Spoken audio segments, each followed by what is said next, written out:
time flow of a YouTube channel like mine, when generally you timestamp every video verbally when you open it up. But you plan on shooting some video to be some evergreen content. You need to fill in a day because your users haven't heard from you for a while.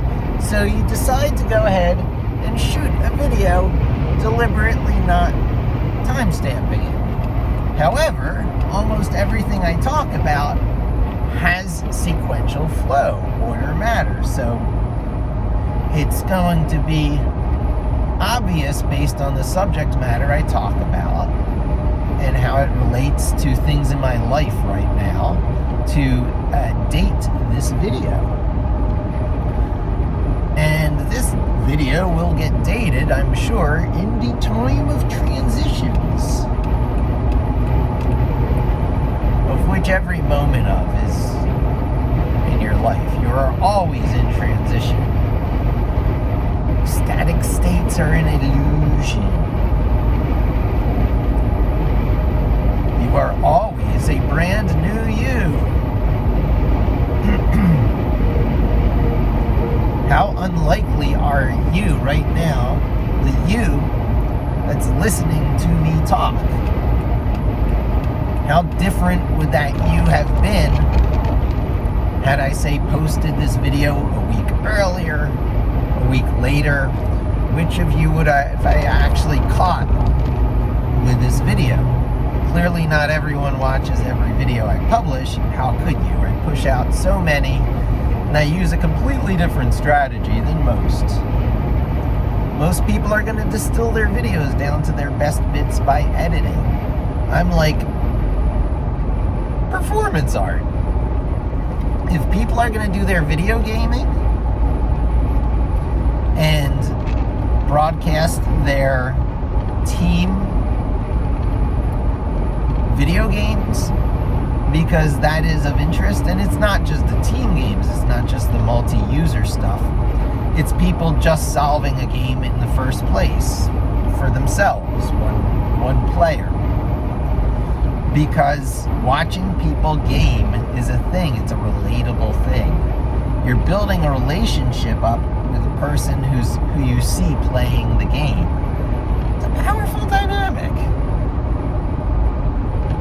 And so people become these, million follower YouTubers. Well, a million follower might be a lot, but they do exist.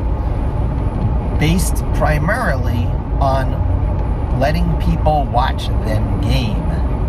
And so there is a career in gaming right there, professional gaming, where you get paid through the advertising of people who want to watch you game. And so long as there's outlets, popular media outlets like YouTube, that let you monetize your own traffic, these are career options. It's nuts. I would not recommend it. I would not recommend becoming a career YouTuber first. My advice to the youngins: there's a handful of skills you gotta master, which are the building blocks of doing things in life to become an interesting person. Perchance worthy of following in YouTube. You're not worth following in YouTube for some one in a million glowing aspect of your personality. It does happen. I'll admit that kind of thing happens, but it's the extreme outliers. And so what you want to do is you want to master the most masterable things that give you most of the benefit for the least amount of work. And you want to order those things sequentially in life and mastery-wise so that you get one after another under your belt and into your muscle memory and working for you for the rest of your life. And you want to front load your life, but not too early with this kind of stuff. If you try and move, let me master this topic and this skill, or that topic and that skill, too early in your life, like say 16 years old or younger, then you close off all kinds of possibilities in life. And you see this reflected. You see that the general acknowledgement of 16 years old as being a meaningful age, as being the age where you're old enough to drive. Driving is one of them. Get driving under your belt. It unlocks many possibilities in life. At very least, you've got your I'll be a driver plan. You can join the Uber fleet and let people get around who don't drive. Those who can drive, enabling those who cannot drive. That's an economy. And you can cash in on those who have, for whatever reason, not become drivers. And in this age of anxiety that we live in, it's actually quite understandable. Because one of the observations I was, privileged to understand is that what happens with anxiety is incompatible with driving. You gotta master one to master the other. You can't master driving without mastering your anxiety. As forcibly mental tricks as it might be, ways to get into the zone that your strange, the part of the mind that likes to self-pity, blame others,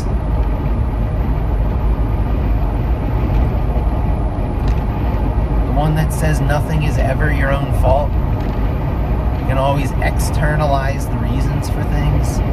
We've all kind of got that in us. At some point in our lives, that was us, before we gained life experiences and developed emotional maturity, blah, blah, blah, yada, yada. At 16 years old, in most societies, children are trusted enough to drive. Yeah, children, but driving. They're adultlings.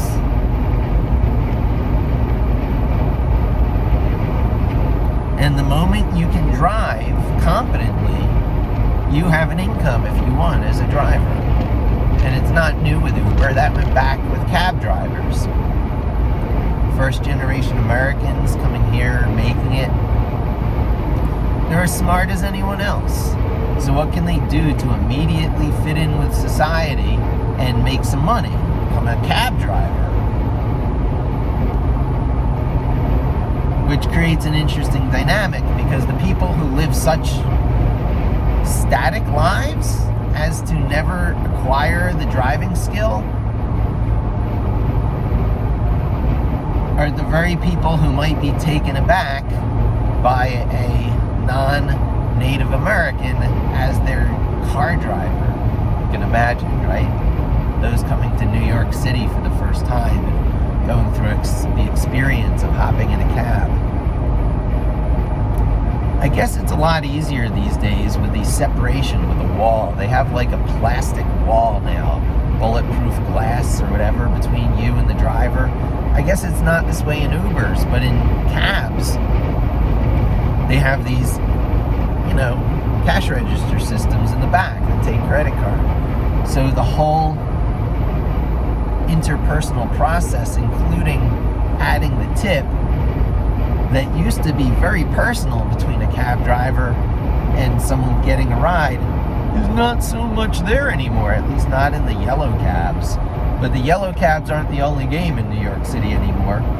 The T and LC, taxi and livery cabs, driver, something like that, industry has eliminated the need for the cars to be a certain color, like all black or lime green. They went through some weird phases, and I think now they can be any color.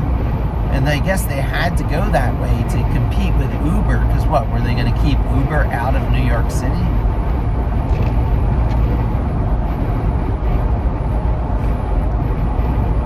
So the old concept of hiring a limo, because in the olden days when you did this, you were getting a limo. It was a limousine driver service. These days, it's anyone who knows how to drive and who owns a car. You join one of the fleets and you get on their electronic system. You get paid, they get paid, reputation systems grow. So that's so interesting, because the value of these networks, why not just try and do this on your own, be a driver? Well, how do you aggregate all the need of people for drivers? How do you collect customers so that you can divvy it out efficiently to drivers who are in the right places? Well, you create a company like Uber and you do it. The ultimate cab dispatch company, but also as an added value, anyone on this network is on a network. And with networks come reputations of node participants. You become someone on the network, a user on the network, a service on the network, and reputations are made and broken. But then you've got potential monopolies, and you've got the fight for open systems, and you've got the problem that the lack of direct monetary compensation for open systems that keep them more of a passion thing rather than a day job means things get done when they get done. And can you rely on that? Trick question. Early enough in the process, no. Not unless you're a very patient person. Much further down the line, after things have been out for a while and vetted and enough variations made, and the quality assurance minded people step in, and testing coverage, assured, and all these other little checkmark things to keep stuff, supportable in the long term. LTS. You see LTS, the letters LTS on Ubuntu distributions, 18.04 versus 18.04 LTS. We're starting to see it in 20.04 too, in the Microsoft store. When you get Ubuntu 20.04, you can get either 20.04 or 20.04 LTS, which I had told one of my YouTube viewers was one way to get side-by-side 20.04 installs. It's not the best answer.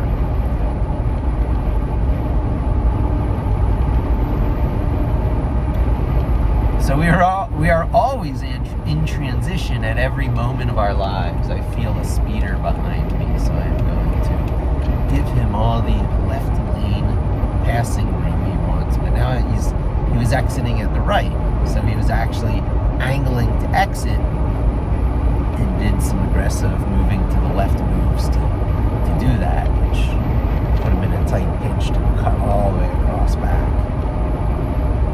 These are the things going on around you all the time. Always be aware.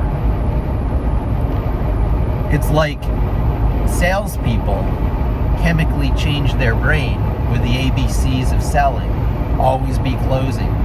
So would you like that in red or blue? Can I offer you the extended service policy on that? You go for the magic phrases that turn it into a transaction so you can bank it. Until you can bank the transaction, because all transitions have transactions. There's transactions in your transitions. Transitions, transactions, transistor. Trust me, friends, you'll see it. Things get broken down by bit. The world runs on sampling. The world runs on statistical analysis of local factors. Because not everything can be recorded in full resolution everywhere all the time. Most technological desires lead to, if you just capture all the data, you can go back anytime you want and do whatever you want. There's a problem with that. There's not a sensor connected to every particle in existence. You can't capture everything everywhere all the time. You can only capture digitally sampled, generally speaking, digitally sampled, tastes of things, surface details, and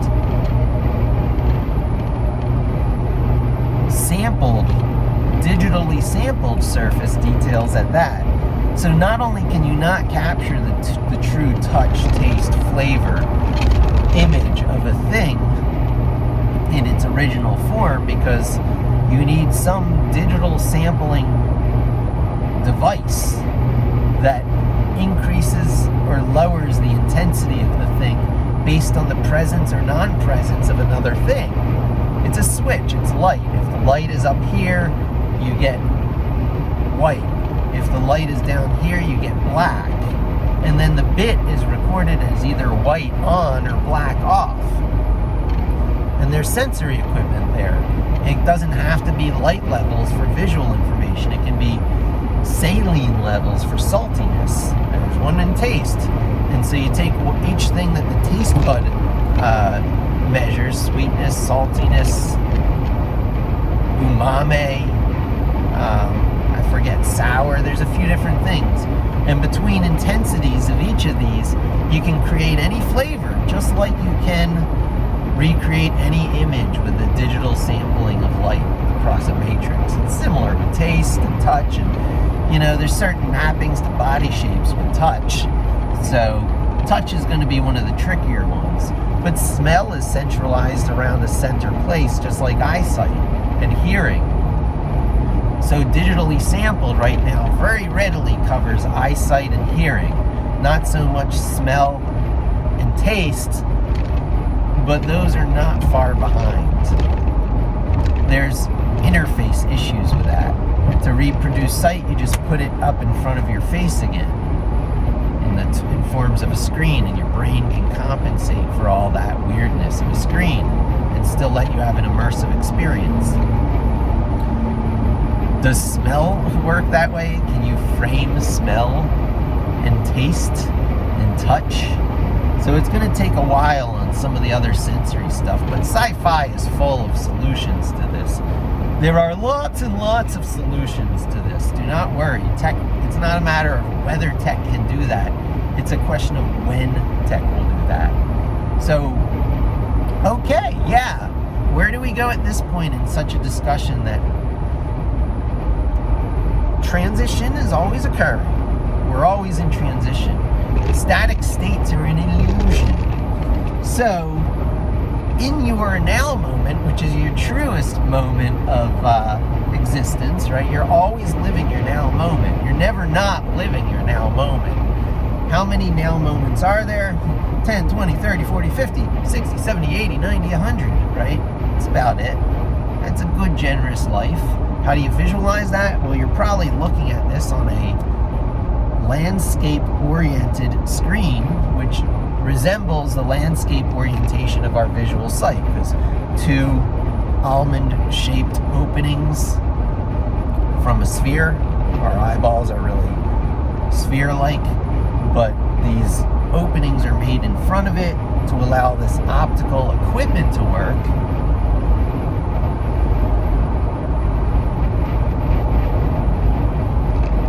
Which we find one of the easier senses and more critical senses to reflect in our digital worlds.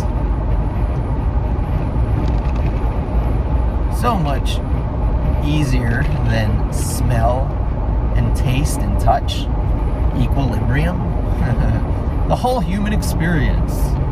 Sci-fi is full of ways to record and play that back, and it's in our future. A question of how and when and whether.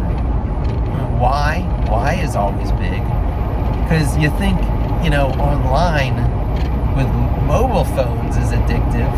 Wait until online through immersing yourself in other people's experiences is equally addictive. When role-playing games becomes partying up, doubling, quadrupling by the hundreds up on a party line in your head. I'll invite 100 people in. I'll be live, I'll broadcast live, but 100 of you can be in my head here with me. In the future, probably. Why? Certainly why, when.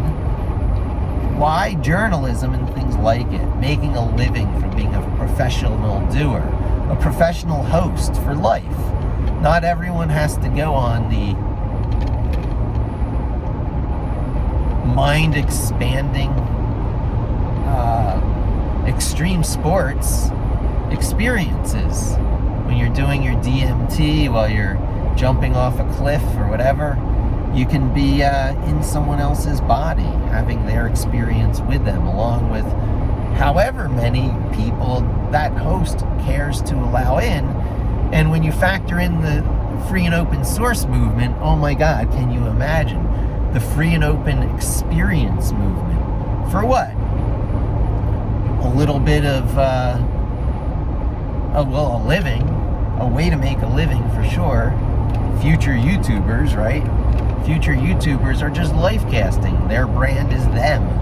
There's only so much time in life, and how much time is there? Well, looking at that landscape monitor as you are, draw a line down the middle of it. Line down the middle of it. On the left-hand side of the screen, do 10, 20, 30, 40, 50. On the right-hand side of the screen, do 60, 70, 80, 90, 100. And I might have reflected that mirror-wise, because that's the way video is when you're shooting yourself in such a way as to not confuse your brain. I believe you're looking at yourself flipped, so I got to double-check those facts. It'll be interesting with this video to double-check that. But you can visualize those two sides of the screen now as 5 dots on each side of the screen, arranged as one would arrange the 5 dots on the 5-sided dot side of a 6-sided die or dice. When you roll dice, a single one is called a die. Each side of a die traditionally has the dots arranged in a certain order. When you get to the side that has the number 5, it's 1 dot in each corner and a dot in the middle. Very natural way to count to 5. But if each dot stands for 10, because we know that things can represent things, so each dot actually represents, 2 hands side by side, 5, 10. Or each dot contains another screen split down the middle of that line with each of those 5 dots. So an easy way to count to 100 is 2 of those 5 dot arrangements. Also the 5 dot sides on dominoes. Dominoes in the domino game, I believe, arranges their 5 in that same way that dice do.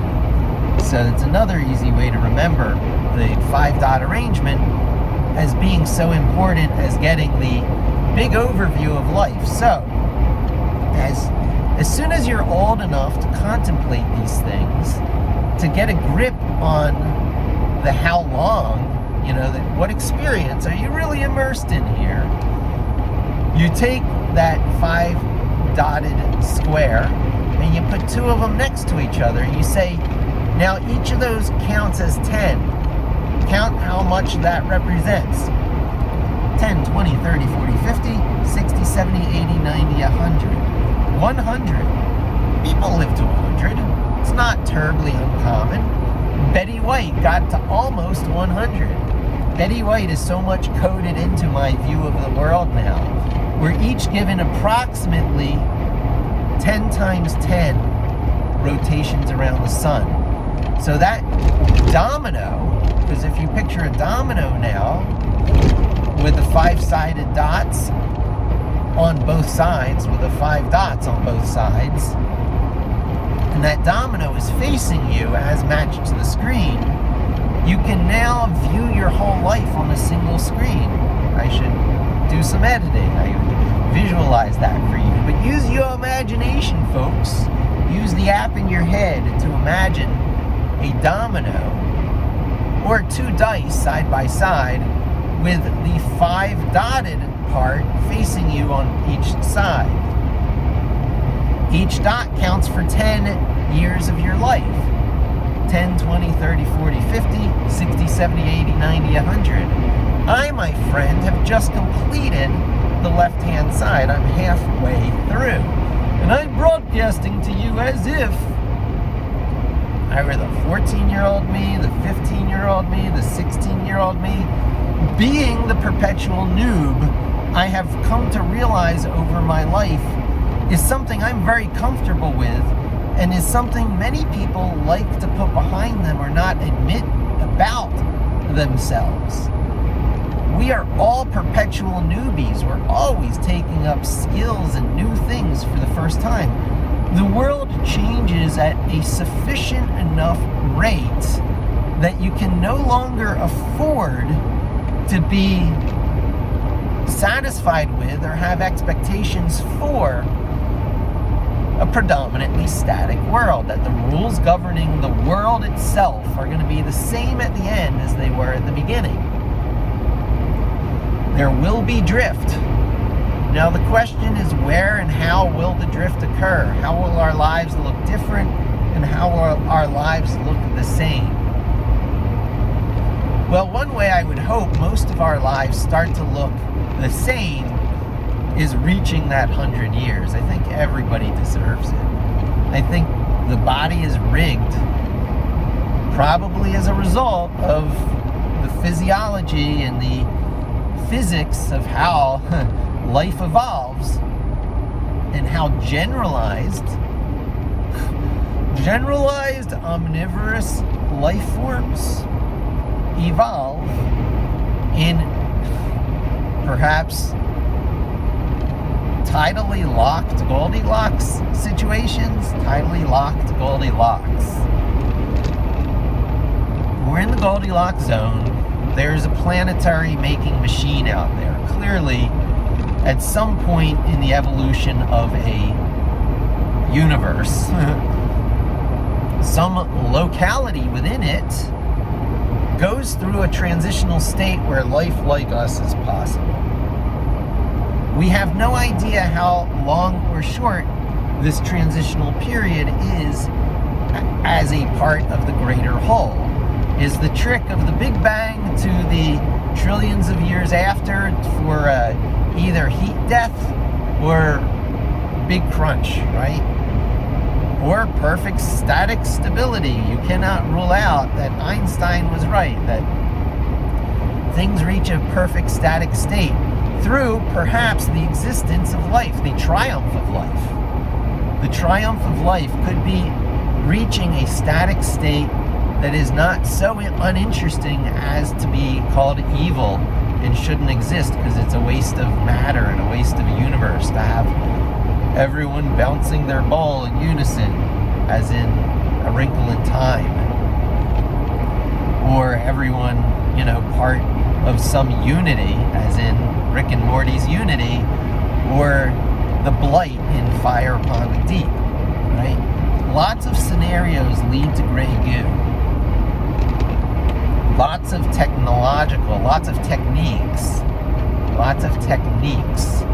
for creating our machine children lead to gray goo scenarios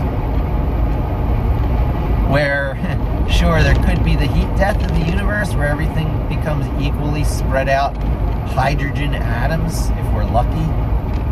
Could be even more energy reductionist than that. It could be just a rippling field state, a single electron spread over infinity. Something along those lines. Such sameness that you don't even have separateness of some substrate to measure. Infinities.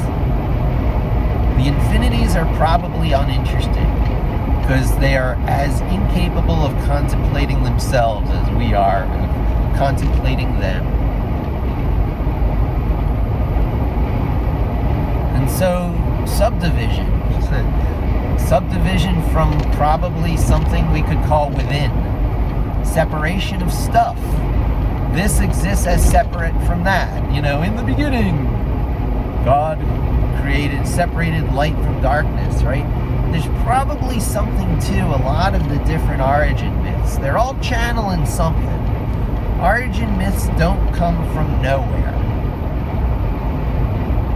Origin myths come from somewhere, echoing reverberations for as long as an oral tradition could have been passed down. When do oral traditions break down? When whole societies break down, and then the splintered fragments of those societies are themselves destroyed through a sort of heat death.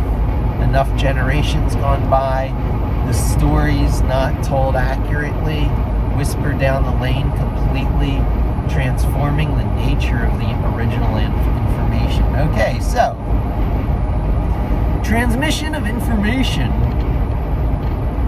has something to do with transmission. There is transmission through transition. You are transmitting information to yourself from past you to future you. You have a message that you wish yourself to keep. And this too is a science fiction trope where you have to create your own time capsule and keep sending it to future you to remind yourself who you are.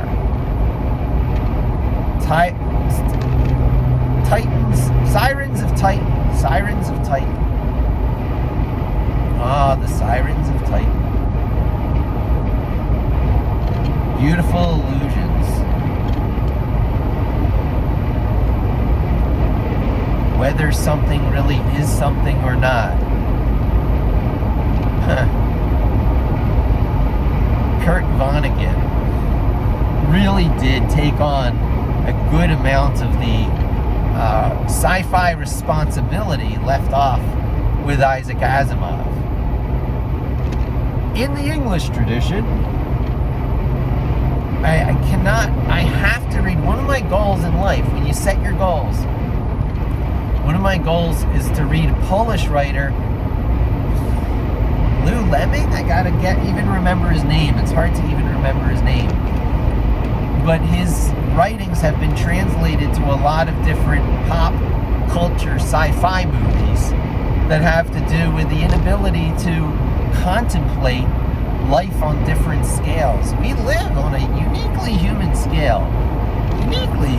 So much so that even the squeaking of that voice and the stuff that it invokes, comedy tradition-wise, context is so much. Context is more than many people think. The fact that context is so much more than people think is one of the barriers of general artificial intelligence, right? So is all this going somewhere? Of course all this was going somewhere.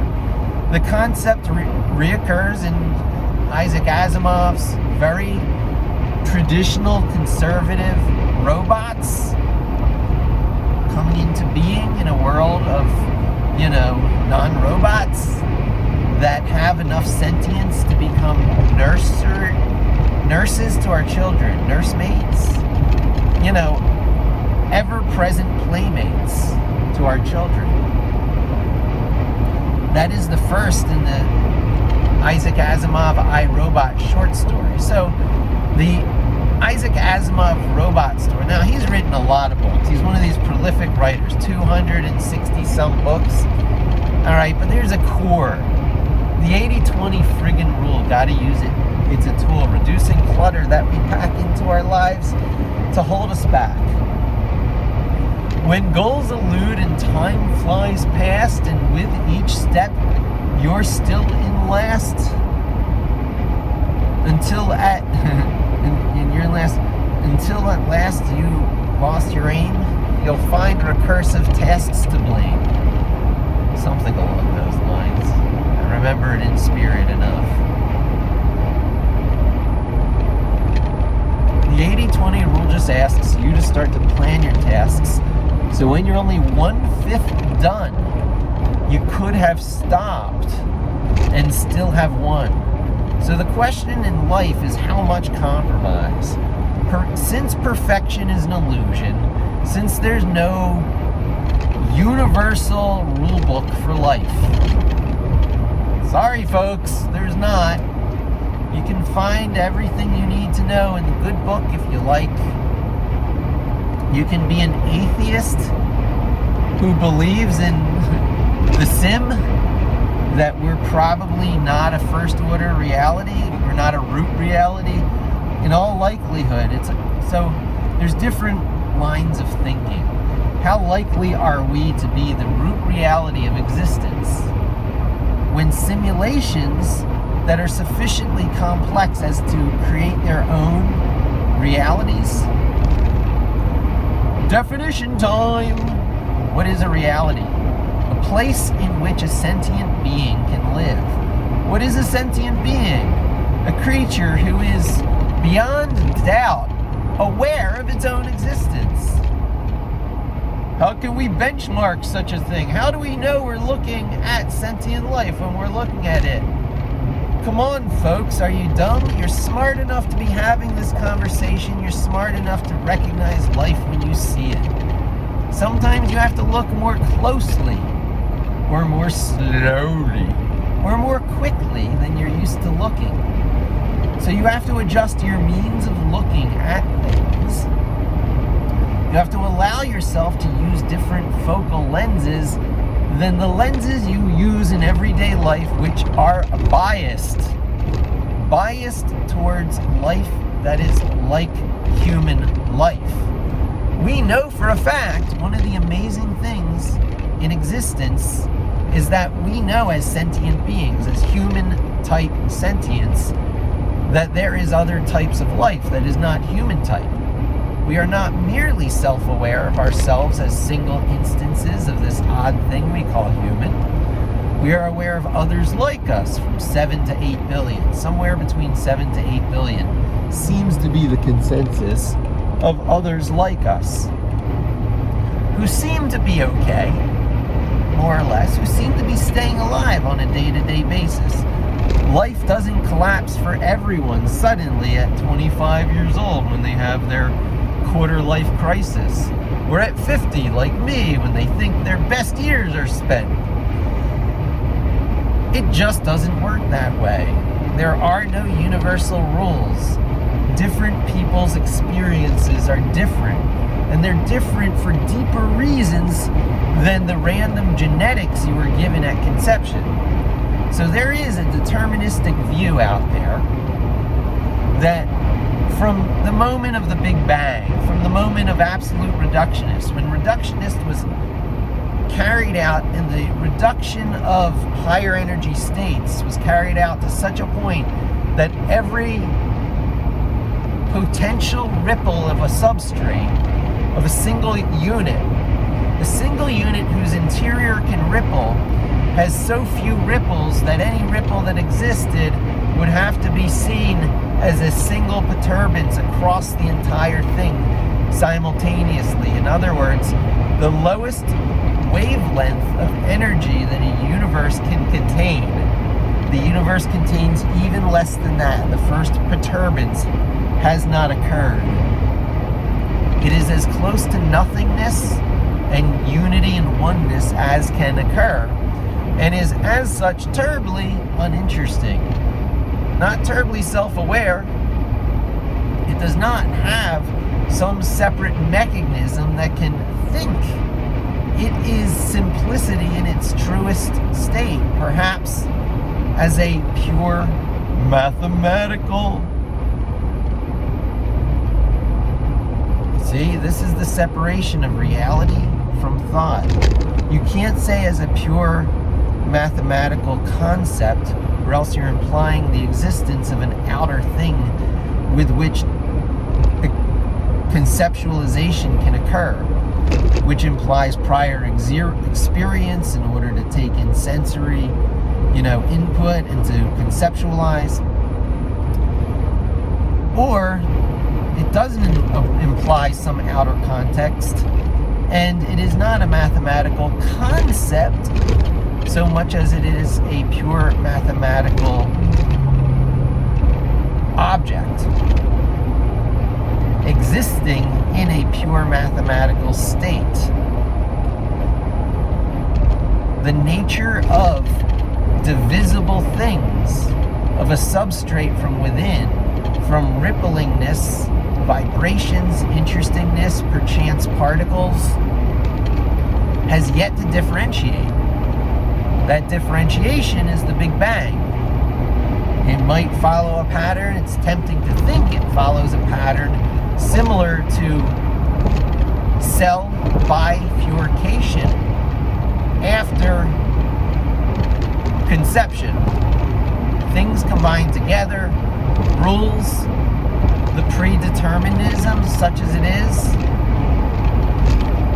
The difference between the expression of a being through its DNA molecule and the expression of a being as an actualized instance in a playing out body, in a playing out universe. Self-similarities at different states. Similarities of what? Because you're looking at things that look so different at these different states. A molecule of, a double helix strand bundled into chromosomes at one scale, and at another scale, a human existence, and at another scale, the potentially infinite universe. Potentially infinite. It's hard to even know the language to use.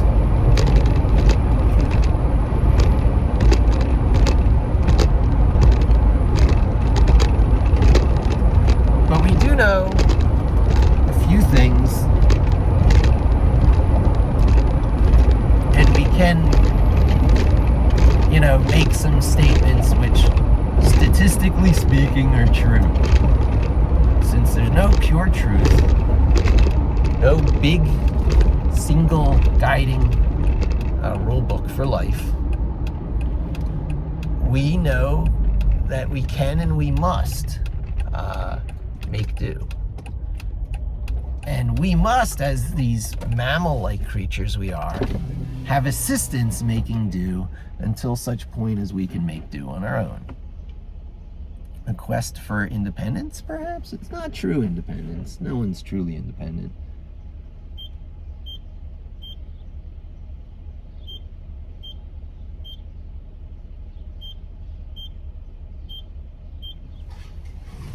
No one's truly independent. It's interdependence. Codependence is often thought of as a bad thing, and okay, fine. Two people who rely on each other and need each other to such a degree that they don't need much else, and they desperately need each other, that can be unhealthy. However, interdependence, where people need each other in a broader general sense, is part of the social creature experience. It's part of coming from colony and then tribal things. First colonies, like these little animals, like sugar gliders and such. Little things further evolved than the moles that popped out of the ground, but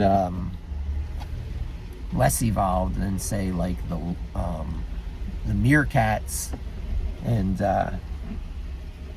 ferrets and stuff that are just this side of being primate-like. Because, come on, let's face it, when you get to stuff like lemurs, they might as well be primates. And once you might as well be a primate, and you're that kind of generalist, it could have been you, right? The first creatures to gain sentience, it was not a foregone conclusion that they had to be some form of monkeys and primates. No, that is a completely circumstantial thing, a product of chance.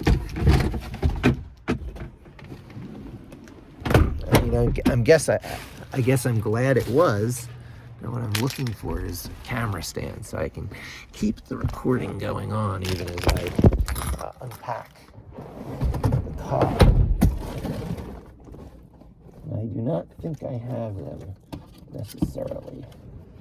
I'll put these things up here. This might have been a good idea to do this, just to retrieve some of the equipment I need to return if timing works out. Do not hurt yourself. Note to self, do not injure oneself excessively, or else it defeats the purpose. It is, though, excessive hurting yourself you're trying to avoid. There's always going to be a little bit of hurt, because that's life. That's life. As he returns to a storage facility. That's life. That's life. As he looks for a way to balance his phone. That's life.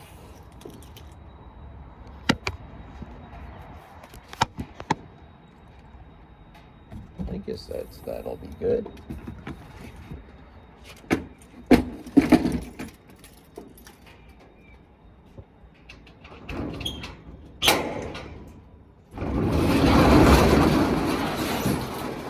We're getting there.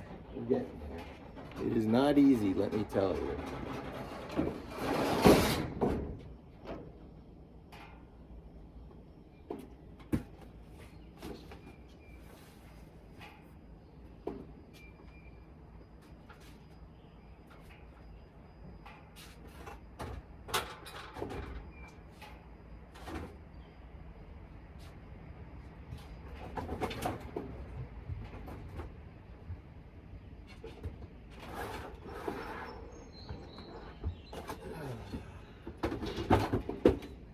I am still in a phase of doing the easiest stuff first, the most shelf-like and shelvable stuff. So we're going to have a bunch of stuff like that.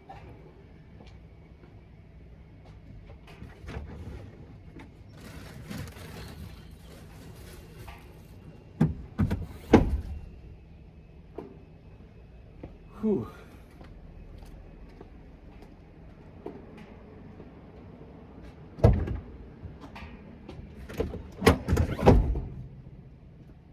Life is often about pushing ourselves harder than we're used to.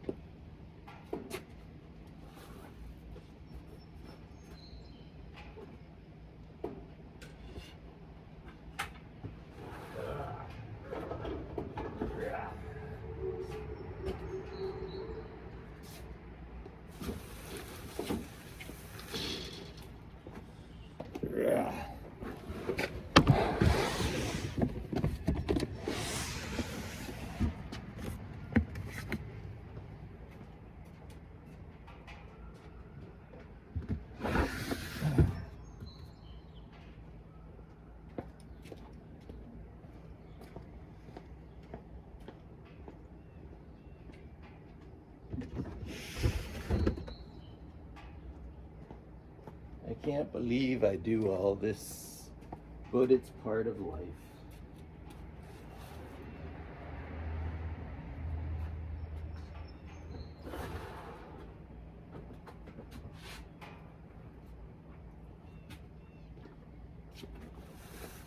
Doing it differently than I ever have before, and that actually is quite important. The differentness is helping differentiate me from my past selves in life. We talk about you and your future and your past selves.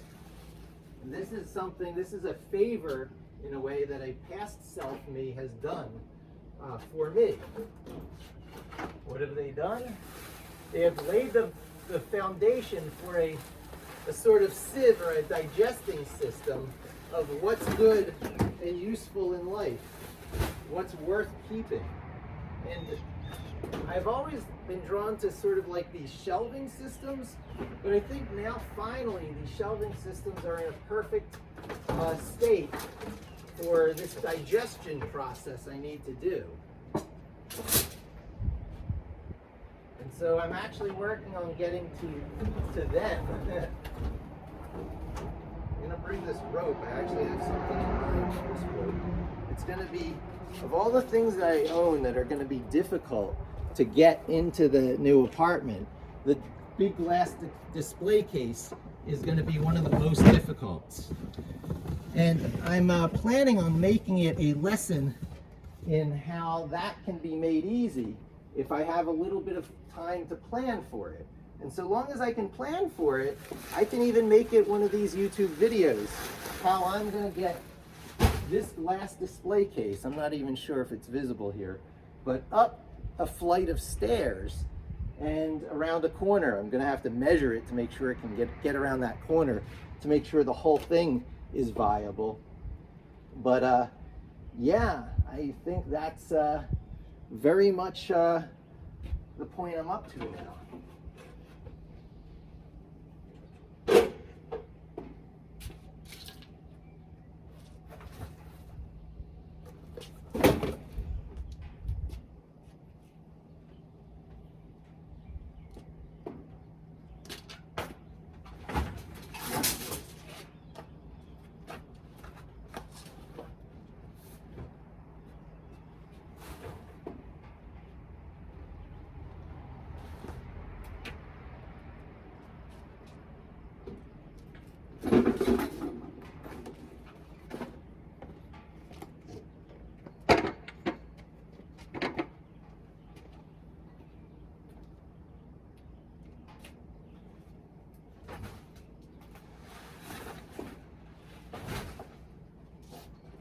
What's up with this thing? I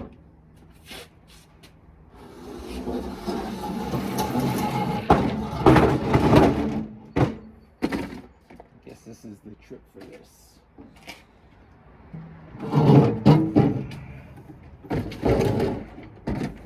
This is going to be a pain to get up the stairs. Oh my God. Not impossible though. It's going to be a practice run item. I can use the ropes on this for sure to help me get this up the stairs.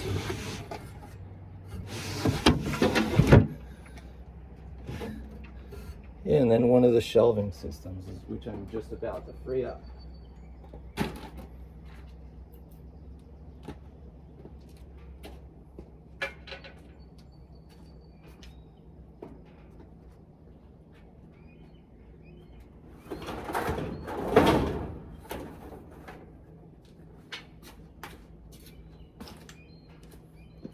At some point I'll throw this stuff out in like the community or in the special disposal areas that they have for electronics.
Oh boy.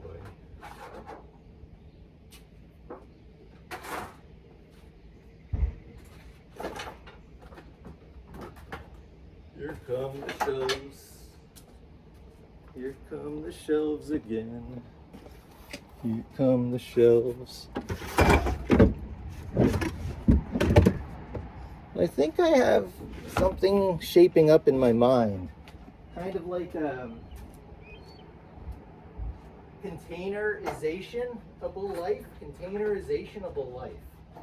Containerized containers. The container bandwagon. The container bandwagon. Hopping on a bandwagon.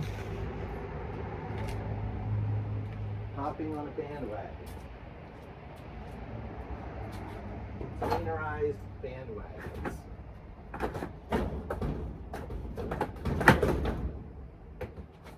The containerized bandwagon. The containerized bandwagon.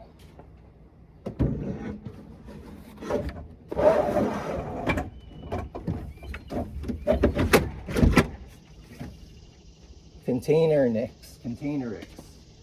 Unix, Linux, Nix containers. Containix. Containix.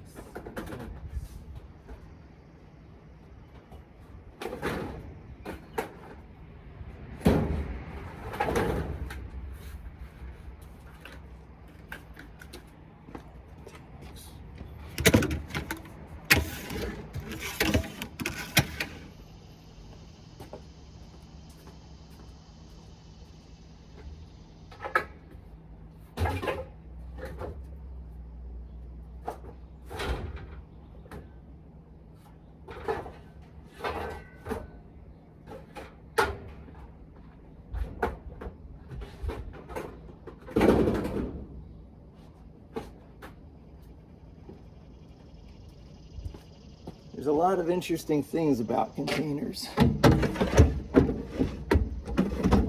Containerizing.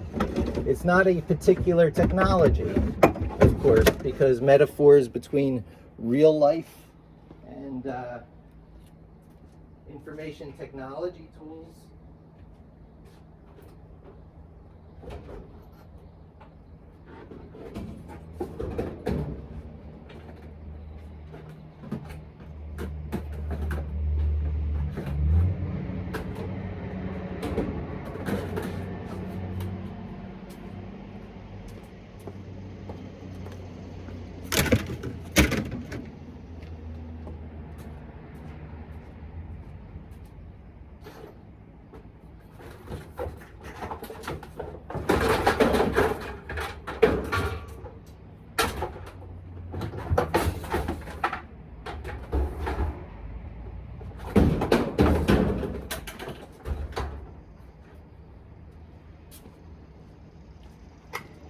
So, the idea is you want to get it as easy as possible, as not having to deal with the internals as necessary. But when it comes time to deal with the internals, you want it to be something you are very capable of.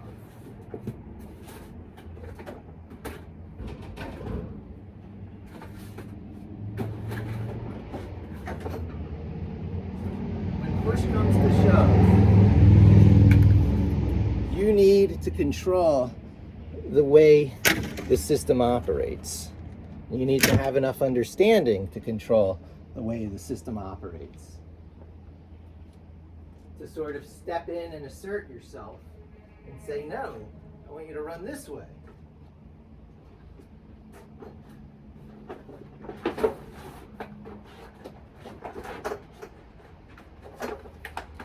This is what we do today with I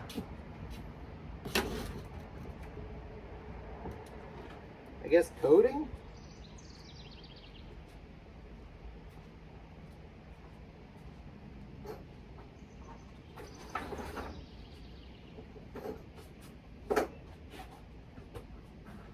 And in the future, we'll be doing by talking to AIs. Our main interface with an artificial intelligence is likely going to be the same as the way we interface and interact with each other, which is through talking, which is through facing them and making eye contact and using, you know, any body expressions or whatever, body language.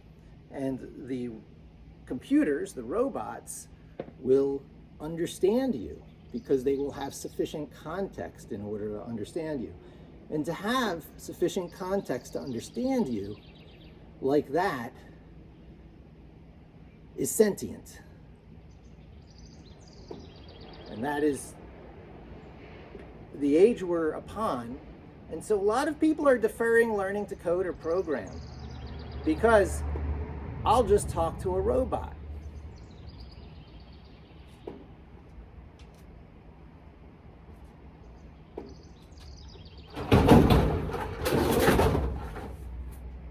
That's the same thing as deferring learning to drive, you see.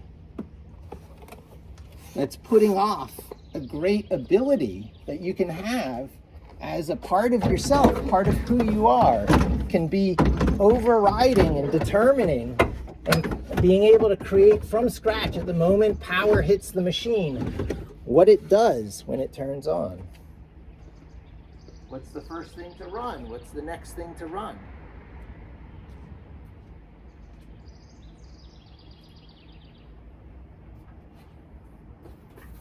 How valuable can any particular piece of plastic be? Well, here's an interesting piece of plastic. It's the cover of my old Amiga 1000 computer. It's all that's left of it in my life. I will give you an idea, and it's because it's flat and so easily storable, and maybe I can use it as a plaque on a wall someday. It has more likelihood to do me good that way than any other way that I can perceive, but of course I can't see everything. And I have friends who have been immensely pissed at me for that fact.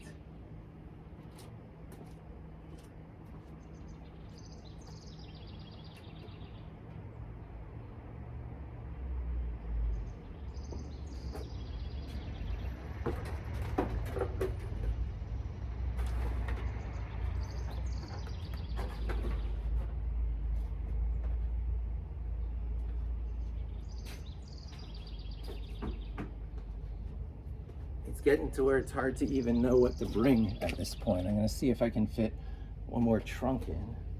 Or it's not really a trunk, but you know, these plastic box things.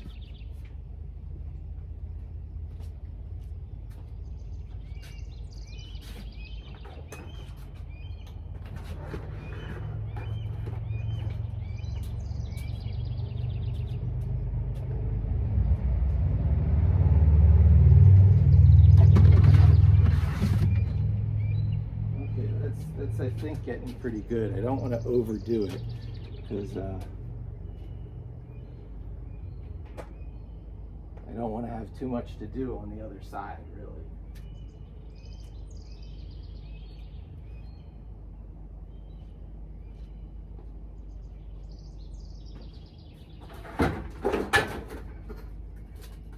Kitty cats might appreciate this.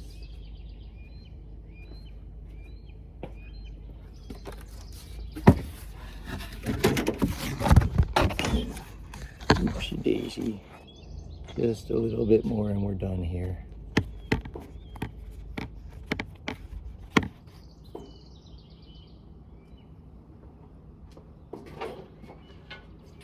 Yeah.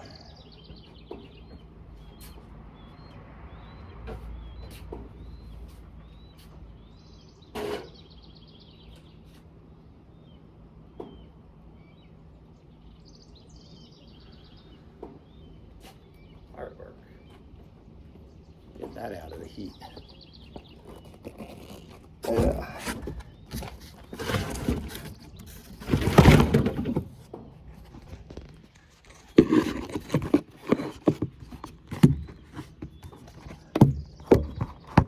Oh, there's an interesting spot.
Yeah. Looks like it.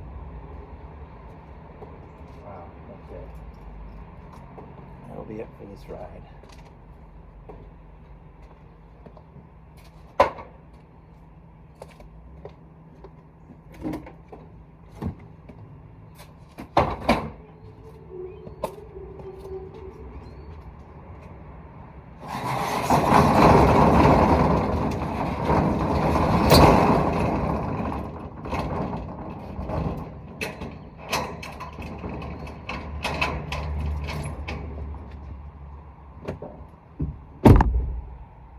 So this is also a window I have to return some Blue Ridge cable equipment, but I think I want to get home as soon as possible. I don't need that additional adventure today. I need to do that in the future. Oops, I'm upside down. When I know exactly where the drop-off location is, and I'm not feeling up against the clock for any reason.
think I'm gonna do what the biggest temptation is, which is just to skedaddle on back.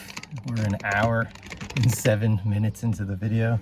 You'll be with me through the full errand, I suppose. And let's find those keys. We double check that we've locked the place because it can be deceptive.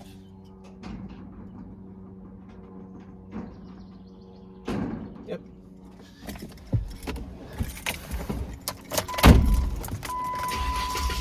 And now we start back with a car full of stuff. Again, it's just a chapter. Life goes in chapters. This is a chapter of my life I play out a fair amount, it seems. A fair amount, more than my fair amount.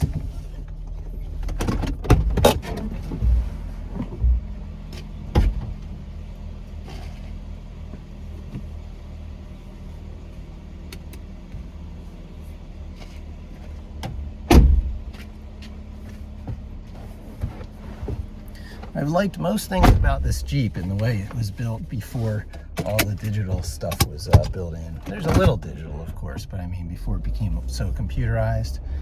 And I think I got it just a year before. The 2013 models were not super computered up. And then I think there were little things wrong with, you know, those first years in digital, so I'm glad. I could have got a 2014 model, I think, based on the year I bought this.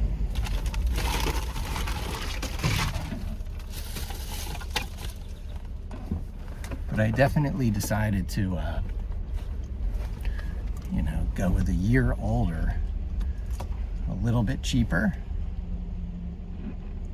and much more vetted and reliable. You know, you don't always want to be the early adopter.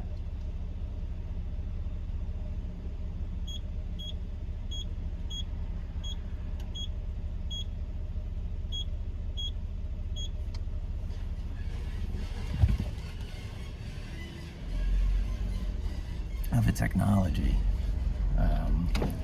Early adopters often are sorry. I mean, it's neat to be first, but I guess that's the question. How much is it a part of who you are to be first? You know, do you derive some of your sense of self-worth from being somewhere sooner than someone else? Some do. I got plenty of gas just to hop back on. So this is amazing. This exit that I take for this public storage, and the way I get back on the highway, if I don't have any other errands to do here in this neighborhood, it's not like I even stopped in a neighborhood.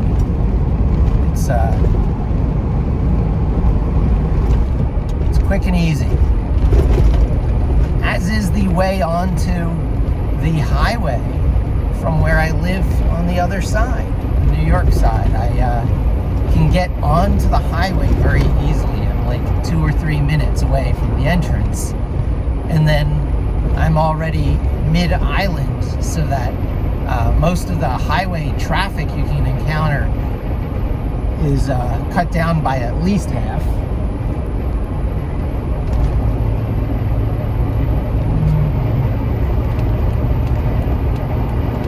And I'm usually going the opposite direction of all the traffic when I do this particular run.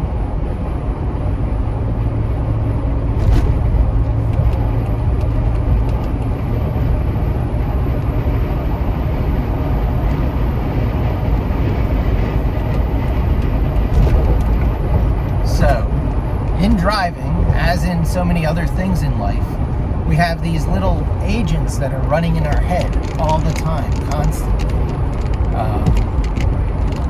And we chemically change ourselves through training on these 80-20 rule skills. So driving is a perfect example.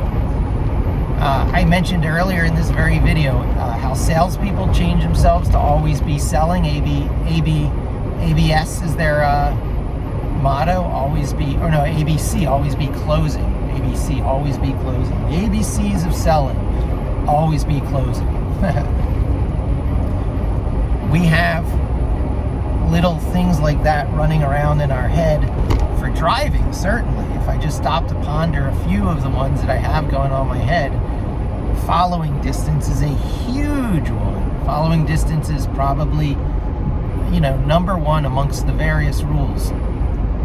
That thing you do where you count on 1,000, 2, 1,000, 3, 1,000, 4, 1,000, 5, 1,000 to see how far behind you are from the person in front of you. If you do that a lot, if you practice that counting a lot, you can visually see at a glance whether someone is 2 seconds or 5 seconds ahead of you. And you can make adjustments instantaneously, almost subconsciously, because those calculations are being carried out in your head as an automatic function of observation, of just merely being driving. And people are like, oh, this must be exhausting, having all these little agents in your head running all the time. Well, not really, because they're only invoked in certain states. When you're driving, you do have certain ones going on in your head because the alternative is unthinkable. What, is everyone going to have to stop driving and pull over to the side when they have an emotional verklemtness every time you're hit by,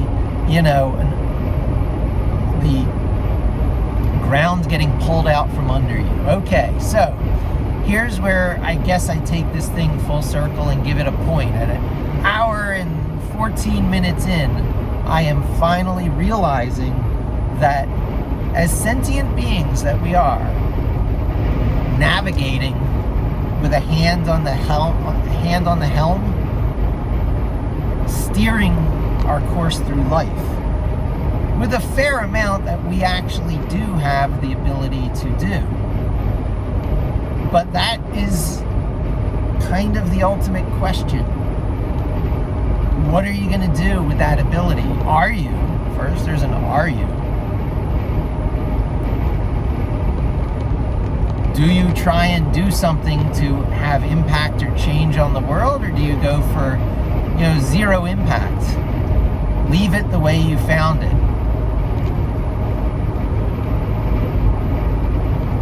What is the role then of hard work? What is the role of creativity? What are the important questions? What are the important role questions? The important role is what feeds your soul. You will find things in life that feed your soul that you go, oh, I really enjoy that. I would like to be doing more of that. And, it gives you a general sense of well-being. Happy to be alive, in fact. And I know that from the mood of the nation, that depression and anxiety being as endemic as they are, I think that's the word, but they're one of the epidemics of our era. A lot of young people, I think, are struck by anxiety more deeply and more sharply than in generations prior, mostly because technology and the internet and mobile phones in particular, mobile phones in particular.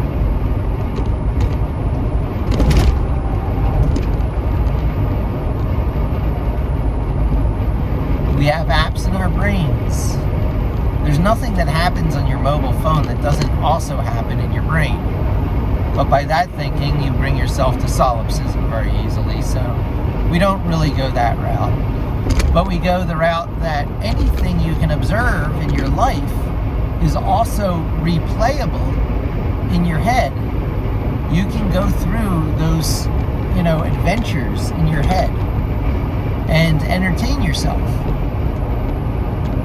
Especially if someone else has done the creative work for you in something you've read once or seen once. And read once is better than seen once. You go through life having and needing tools. There's a split there, right? So if you decide not to be the kind of person who just as a phantom, as if you didn't exist, and you like care for existence, and you love life a little bit, and you want to enjoy life and perchance, contribute to the ongoing cycle that is life. You can do it through the old ways of just reproduction and allowing your genes to continue in this generation to generation cycle. That's like true involvement in life, which is at a high value level, but then it's also doing it the easy way and having an impact by just continuing your hardware genes, not everything else that gets layered on top of it. So that brings me back to an early point in the video. How much about your life is determined at the moment of conception or whatever, right? There's always a moment of more transition and more reductionist than ever. It's, again, the self-referentiality, the self-similarity of things at very large and very small scales. So, the Big Bang, the early existence of the universe and the first moments of bifurcation. First there was one thing that had no separateness, and then there were two atoms, two light particles probably, two cells. A lot of origin myths have to do with the original separation of one thing from another. As if there wasn't already a separation of interior from exterior.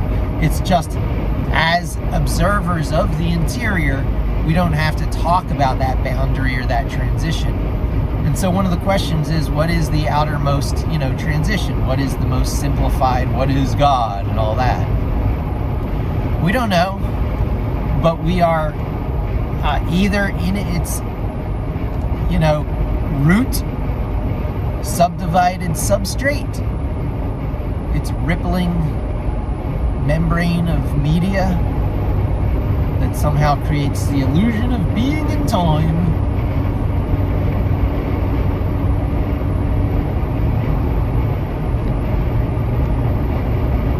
And what it is for the universe origin story, so it is for the individual life story. Individualized life. Not all life is individualized. I guess a lot of it is trees, humans, plants, and animals. Then you got fungi with their mycelial networks. Single organism? Each mushroom?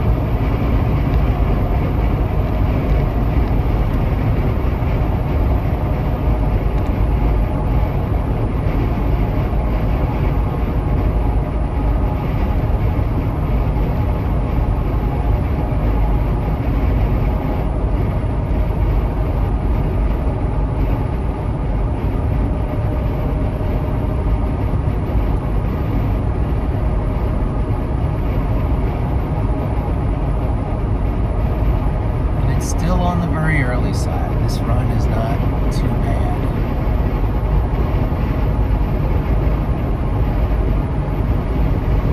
I beat the heat, and I beat the day.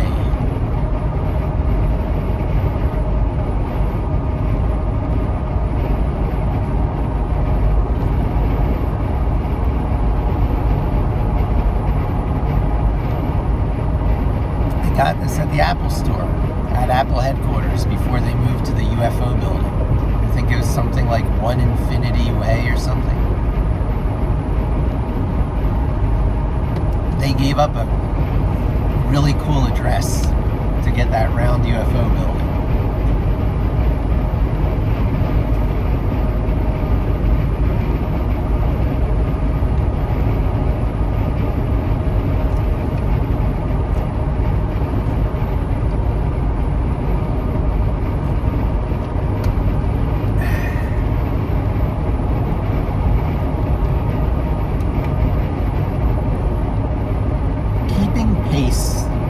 With the world as it changes is a big deal.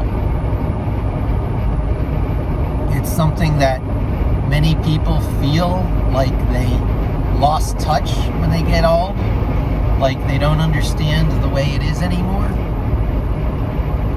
and they feel like dinosaurs.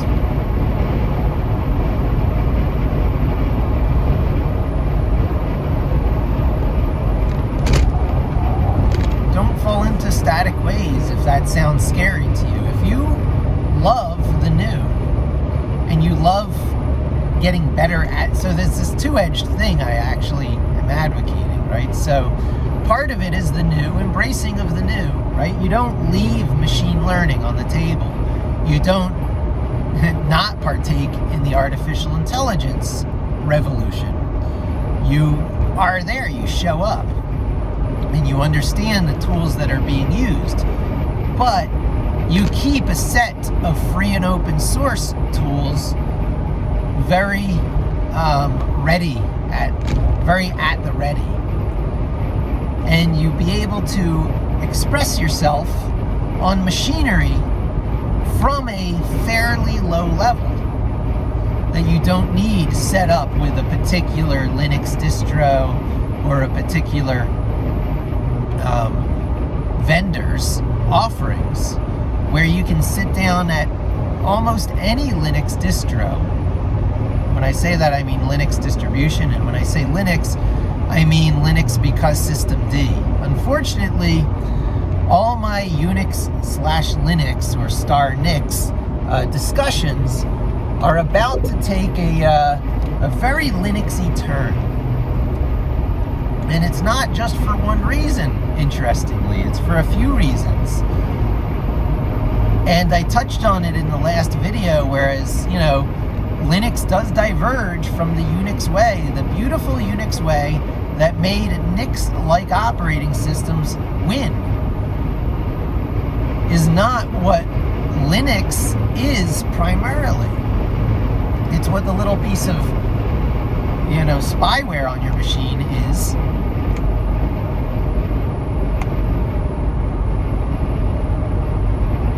That manages your PC when you put it to sleep, wakes it up fast, has a full network stack back there, always running. That's Unix. And that is the microkernel design Unix of Minix 5. So all of you running Windows out there, even if you're on AMD hardware, there's a different variation of this. You're also running a full computer stack that you don't know about, and it's used to give your computer that new high performance feel, that old, whatever they were, Pentiums, 486s, stuff that felt really slow and got bogged down all the time and took forever to start up.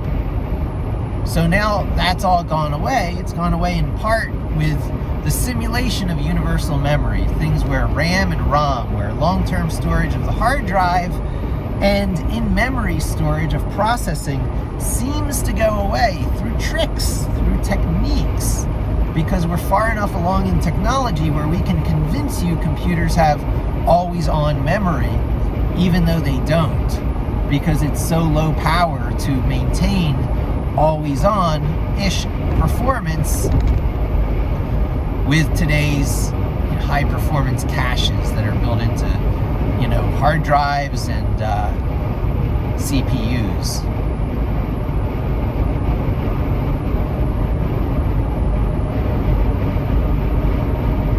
But things aren't always that fancy. We see over and over that simpler designs win. ARM is winning out over Intel because of Moore's Law, because that one more thing is such a small cost and you keep wanting to add it because your numbers look better on the processor comparison charts, how many millions of transistors it contains, how many cores. Well, at a point, it's really not worth scaling things that have that much complexity inside of them, because at the end of the day, you're managing that much complexity, and it's better to manage less complexity than more. And so the idea is where you break the complexity down into simplicity. Do you go multi-core? Do you go that a single simple unit has 4 units in it, like so many of today's quad-core CPUs. So that you always can guarantee that even a single unit can optionally have multi-processor performance. If you need to offload, 2/3 more work to something else, or the same work, once over again, and you use that extra processor just for there's a lot of ways to slice and dice it. You can use processors in different ways and subdivide tasks for efficiency and the types of queues that you want. Queues that have zero drop, high resolution, always capture, or queues that can allow information to be dropped, lower resolution. These concepts reoccur in databases when they call systems acidic or basic. A basic system allows some data droppage, and an acidic system has complete data integrity, good enough for transaction processing. So you would say, why would you care about one versus the other? Well, you might use an acidic system for the actual cash register system so that you can't double bill someone or not bill them at all. You want to make sure that you charge them the right amount and only once. So acidic type systems are used on the checkout part of e-commerce, for example. But in almost all things multimedia, where if a frame is dropped and you're watching something back, it's better to get more in sync with the broadcast than it is to create a headache caching problem for yourself by always making sure everyone's seen everything. So frames can be dropped. The dropping of frames and playing back a video versus the non-dropping of bits in, say, a file copy is a very important concept of tech that you need to have as one of those, abstractions you can play with in your head. Is this okay to be lossy? Is lossy in communication okay? Or does this need to preserve all information with a lot of, detail-oriented resolution, high resolution of what happened, why, when, how? It's not just state of objects you're recording in all cases. It's the API call by API call sequential things that happened to a system. And so that's where you get your transaction logs in SQL. SQL has a lot of ability to play with things as atomic units of transactions or not. Everything succeeds or nothing succeeds. Well, this comes from things like transaction logs, somewhere in memory or on the drive or both. They're writing everything that's attempting to be done to the database so that it can be played forward or reverse like a player piano, so that the whole thing commits or nothing commits. And if nothing commits, you can go back to a good state before there were partial things happening. Transaction logs. Having a transaction log is also a great way to keep two systems in sync, two separate systems. So you have system A and you have system B. And system B is a copy of system A because even though all the actual data calls are being done to system A, write this data, delete this data, because it's going through a transaction log, there's very little cost in having a system B, which is a copy of system A, but not by ever touching system A directly, but by following out the same instructions on the transaction log always. And now you have an in-sync system B, so you at least have a mirrored copy of your data. And then you can have data integrity checks that happen at different places and in different ways to make sure that your transaction log-based process of having your data in more than one place has been 100% successful and maybe resolves things that aren't 100%. The resolution of those things at not 100% is an interesting education I got when I researched the ZFS, the zettabyte file system, which is now just ZFS. It's no longer no longer stands for zettabyte because that's small for what it can handle. So don't limit yourself by how you name your system. It's now ZFS. And ZFS is Sun Microsystems file system that was made for the Solaris version of Unix, which was one of those early versions of Unix that was made for Sun's own hardware. So remember the advantage of Unix, you can compile it for different hardware. And if you're compiling it for your own hardware, you might as well bake in some advantage if you control the hardware as well. Enter what Sun Microsystems used to do with their SPARC workstations and why Solaris was such a different version of Unix, because they did all those things that they would have cared to have done if only they controlled the hardware, which they did because they were Sun and they were badass that way.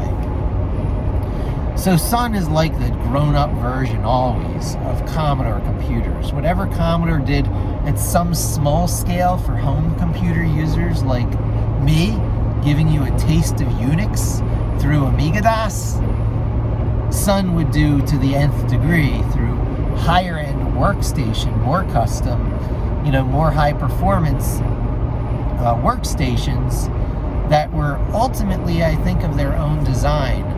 I think they might have started out using the 68,000, I'm not sure. Early Sun workstations, which is why early Amigas and early Sun workstations were so analogous to each other. But the division set in very quickly because Sun kept getting the reputation for newer, better hardware through their Sun SPARC workstations. And Amiga, all the meanwhile, was staying where it was with the exact same hardware, more or less, as came out in 1987, and then maybe again under some major improvement by 89 or 90, they were coming out with the Amiga 500 in 2000. And that enabled the video toaster, so you got to give them credit. That video port and those auto-config Zorro ports, Dave Haney was like, an original team caliber engineer on the Commodore post-Amiga development team, because there was the original Amiga creators who were Atari engineers and people who they hired, like Dale Luck and R.J. Michael, to do the software.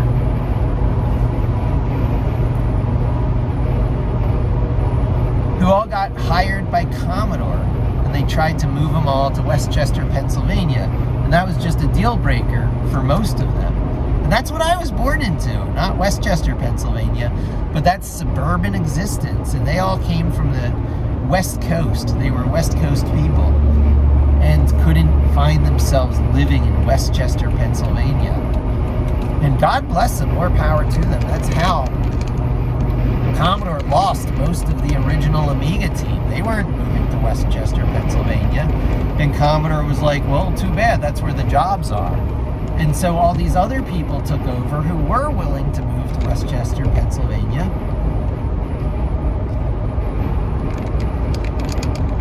And have this considerably different vibe.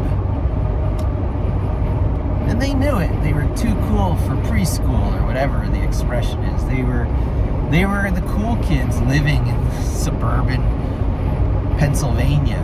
Brandywine, all these places you can feel good about because of how beautiful they are. And if you are more conservatively aligned than those wacky West Coast hippies, you can certainly find your happy place along the 202 high-tech corridor of Pennsylvania. You remember from history Valley Forge, George Washington crossing the Delaware and hanging out with his troops during the winter in Valley Forge, I guess leading up to that. Well, out that ways is where I'm talking about. You go from Philadelphia, which is, on the ocean, right? Philadelphia is a port city, so it's got a coast, which isn't a bay, not like New York City here. It's not like an inland bay. So Philadelphia is a a port city. And you go inland from the port, I don't know, about an hour, and you got King of Prussia, following some cool rivers like the Schuylkill River. There's also the Wissahickon Creek, which is, I guess, splits a lot of neighborhoods up around those parts. But the main one is the Schuylkill River. And the Schuylkill River runs from like the Valley Forge area into Philadelphia and then connects with the Delaware River, I guess. Something like that.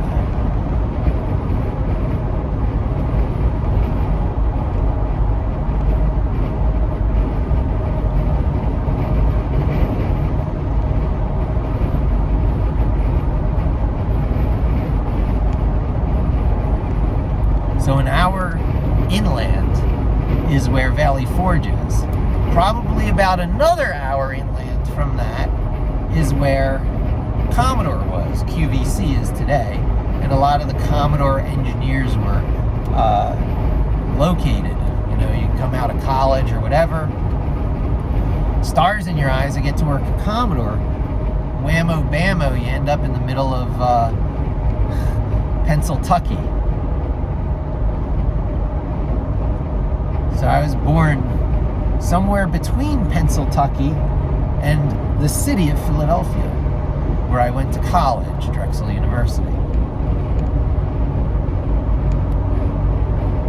Am I city? No, probably not. I'm suburban. But I hate the suburbs. And I wasn't too thrilled about the city either.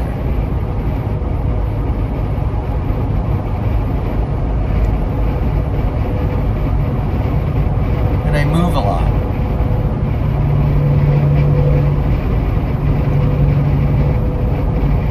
RVs are very appealing. I will truly be digesting everything I own here.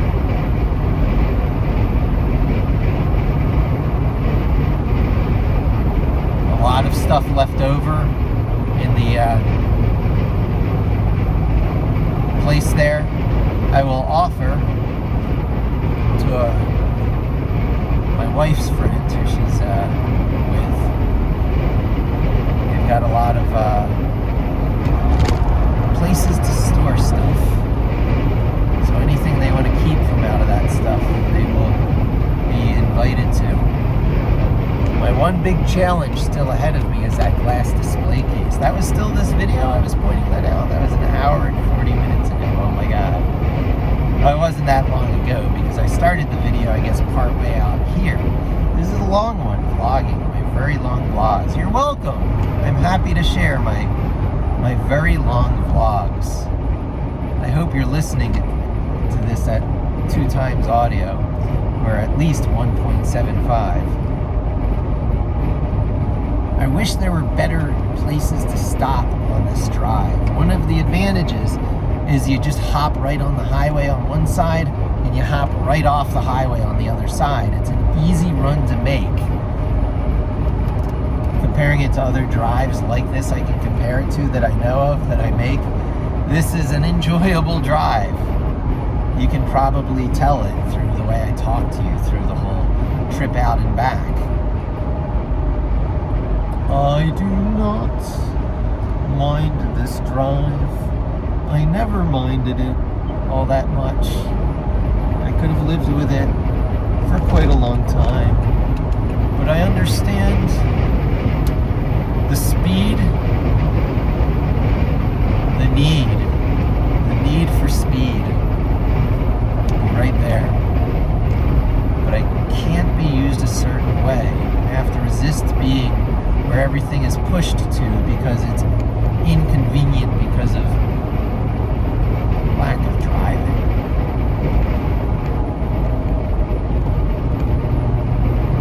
Our agents are running in our head very fast. Sometimes they make important decisions quickly to keep us alive.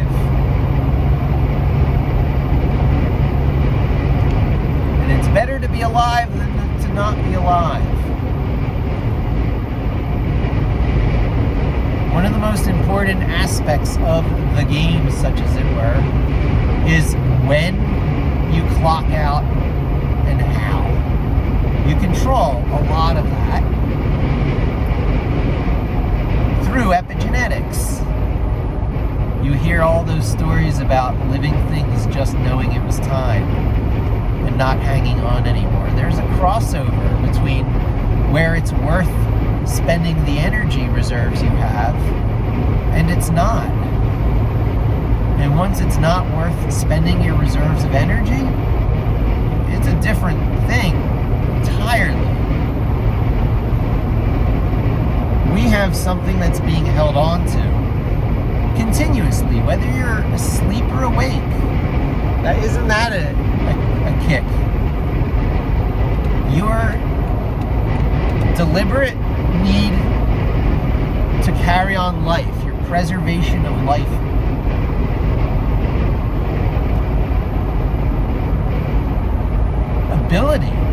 your ability to carry out behavior that ensures your continuing life occurs when you're not even conscious, when you're asleep. Otherwise, we would all, but we don't. So we just stay awake in our sleep. We stay alive in our sleep. Of course, we don't stay awake in our sleep. We stay alive in our sleep. So we all have the will for life. Everything that is sentient, that also sleeps,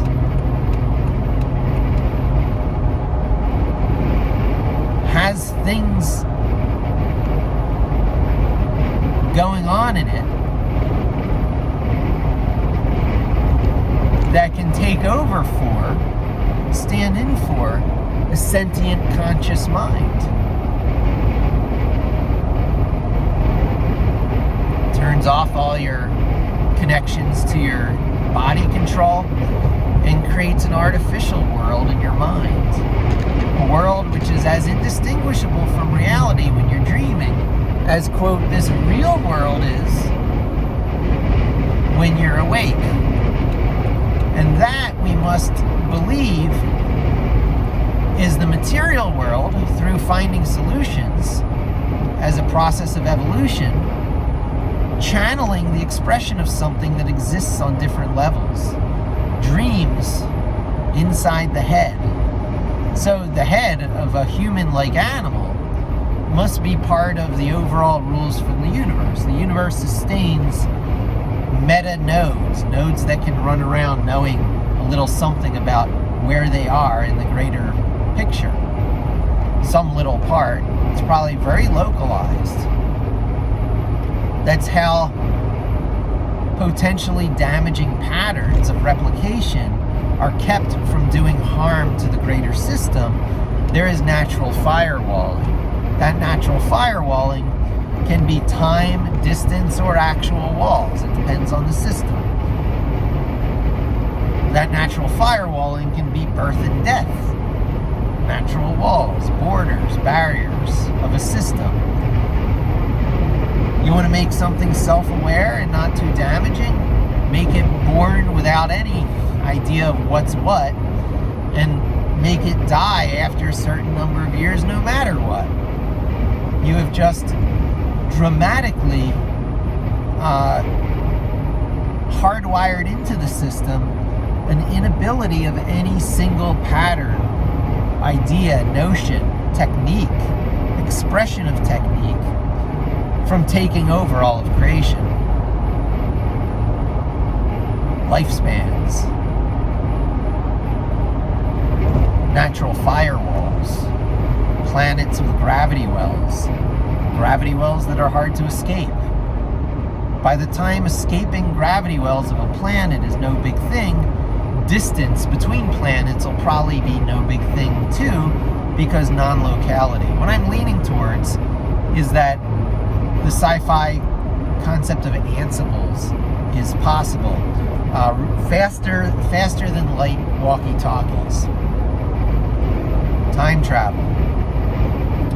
But of information only. And the rub is you got to transport one of your walkie-talkies to that location. So even though you could talk to the other side of the galaxy, or the other side of the observable universe, or the other side of creation or existence or what have you, beyond the observable universe, an Ansible radio would be able to be transported to that location to allow instantaneous communication between you and that same other locality on the other end. Here's the rub. It's still mostly a localized phenomenon, because without sufficient number of these radios carried to different locations, you don't achieve any critical escape velocity on being able to communicate to everyone, everywhere, all the time. It's always going to be like cellular networks, where your cell network only exists along well-traveled roads. So there will be something like highways through space, it seems. Highly navigated routes that will keep you in communication along the way. And the person at the farthest end of the route is the one who's extending the communication route. So it will be like tendrils, like the growing branches off of a tree, following some Fibonacci.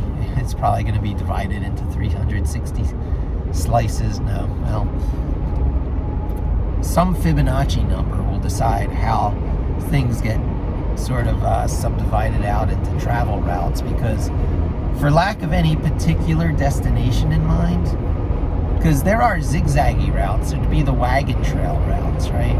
Following the terrain of the land. First we go to Andromeda, then we go, we follow the nearest interesting things to visit. And there almost certainly will be a few of those spokes along the way. But just as much, there will be straight lines with non-occupied vehicles, with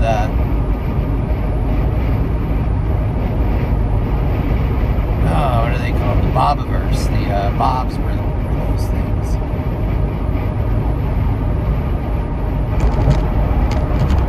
Von Neumann probes.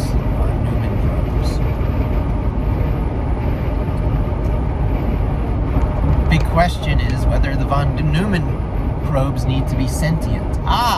Which gets back to the disembodied versus non-disembodied grounding, keeping yourself sane. So one of the images, which is loss of grounding, that has been coded into my generation from over the years, is Charlie Brown kicking at the football and having Lucy pull away the football, and the unrealistic consequence of Charlie Brown flying into the air on his back. So who's at fault? Lucy for pulling the football away, or Charlie Brown for having such terrible technique that he'll fly in the air and land on his back?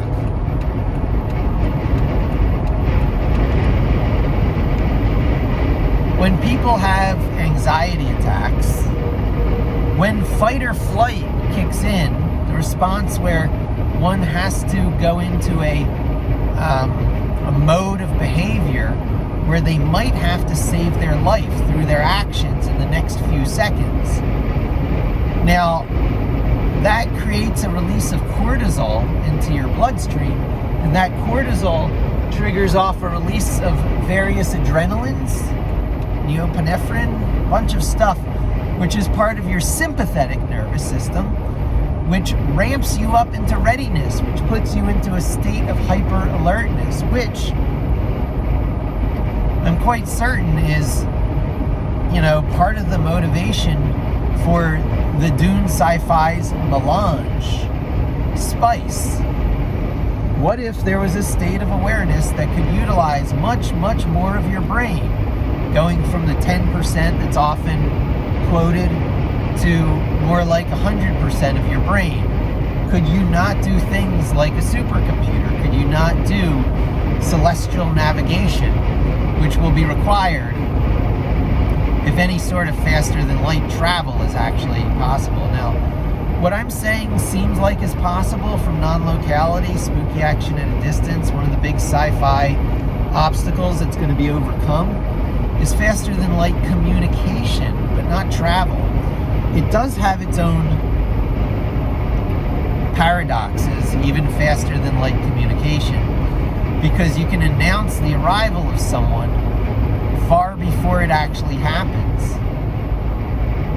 And then people who are on that trip using as close to fast as light travel as they safely can, still presumably can be in communication.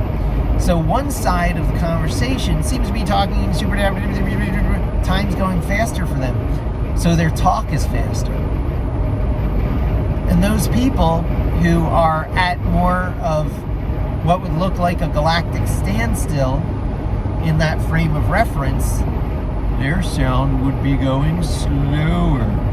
So you'd have instantaneous communication between these 2 points, but it would be very frustrating for human beings if one side is traveling relativistically much faster than the other. So what do? You drop off and you decelerate radios along the way, exactly how they did in Bobiverse. And in this way, you expand a galactic radio network of instantaneous communication. And why would you have anything other than instantaneous communication when you don't have to? What good is radio communication? The power requirements for things that can be heard by things like SETI, it's insanely more power than what an Ansible would require, we think.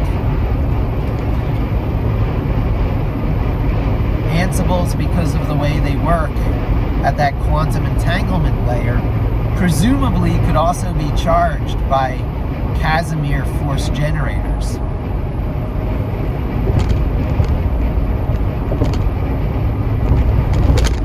The question is whether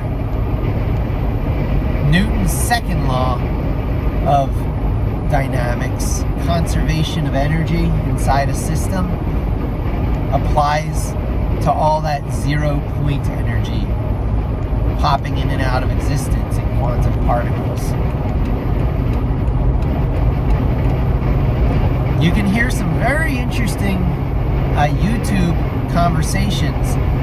I'm trying to remember. Quantum Transistors comes to mind. There's a guy who seems like he should be in purely academia, who is actually always doing his talks from non-academia, from places that are finding industrial applications for this stuff all the time. So this is non-pure research and development. The guy who invented the quantum transistor, I believe it is.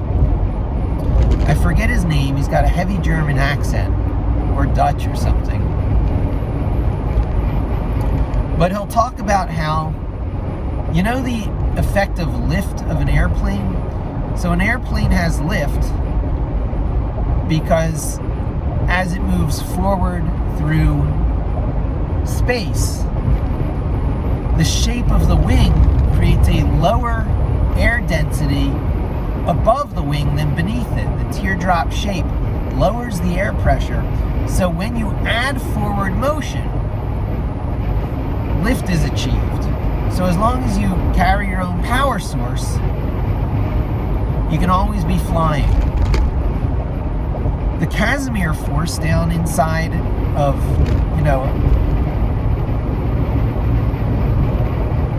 at the atomic level,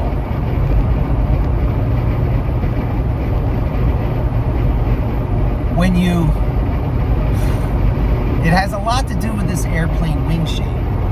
So it's easy to think of an airplane wing because we see it every day. We have to be able to visualize it. We envision that wing slicing through something that is thicker than the real air we know, but maybe kind of like a frothy syrup, and it has to be frothy because density has to be able to lower beneath the wing and stay the same above the wing. So as something cuts through this expanding and contracting substrate of air, it creates lift. Well, imagine for a moment there's radio waves all around us. But these radio waves are the momentary trickle of a drizzle on the surface of a pond. So those are the virtual particles of our quantum foam. They're always around us, and they're simply because the substrate of existence, the ether, such as it were, ripples. And as it ripples, it surpasses some threshold that allows something that we call a particle to exist. And then it disappears again as fast as it unripples, and then it reappears.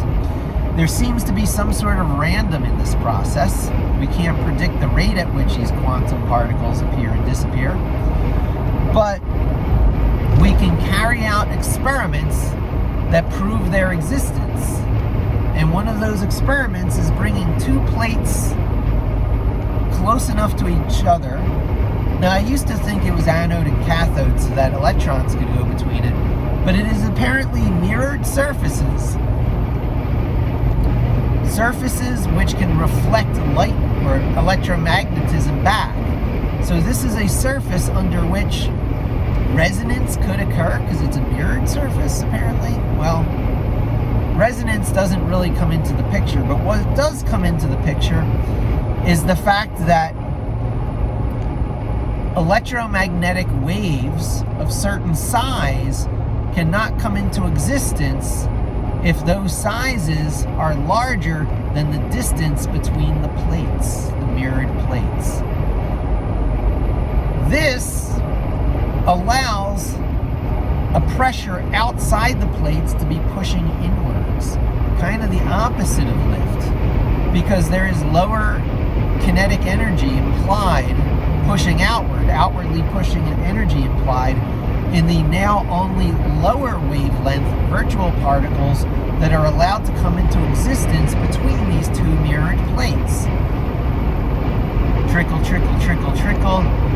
The raindrops come falling on the surface of the lake by putting some sort of dotted line fence across the water. Ripples of only a certain smallness can be allowed out through the slits in these dotted line filters. That dotted line filter going across the surface of the lake is very analogous to the Casimir plates that would be created.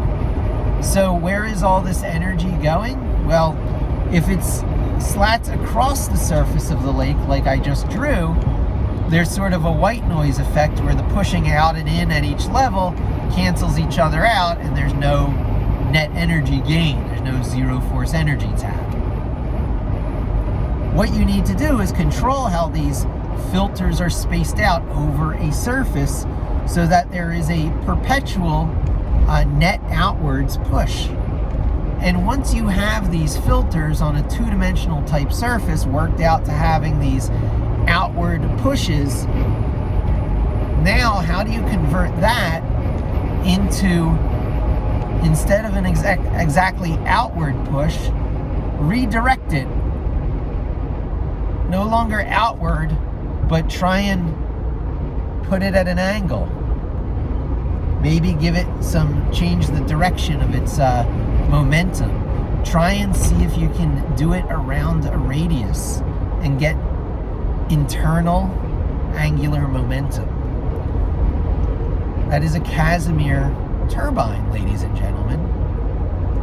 All you need to do is create the equivalent of lift on a two-dimensional surface using the Casimir force, and then allow yourself to think in terms of, 3D printable, layered up atom by atom twists.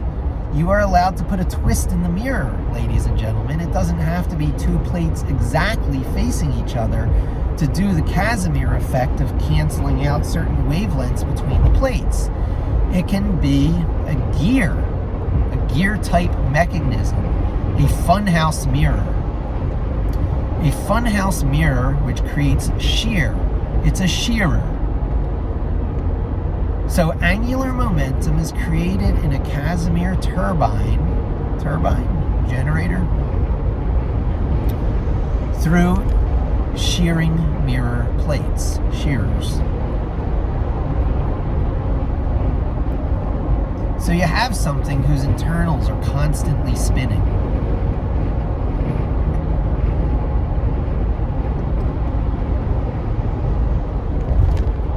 You can expose this out at the surface of the battery, such as it were. You got to be careful about vacuum and friction, because these things that are going to have essentially perpetual motion, right? You're talking about violating Newton's second law, conservation of angular or internal momentum.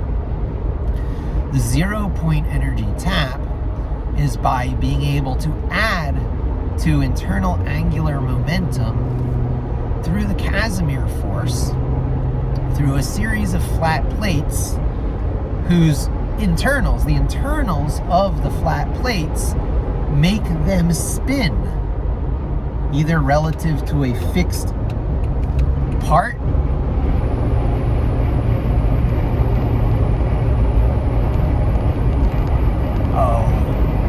Oh, I did that wrong. I missed my turn. Darn it. I hate when I do that.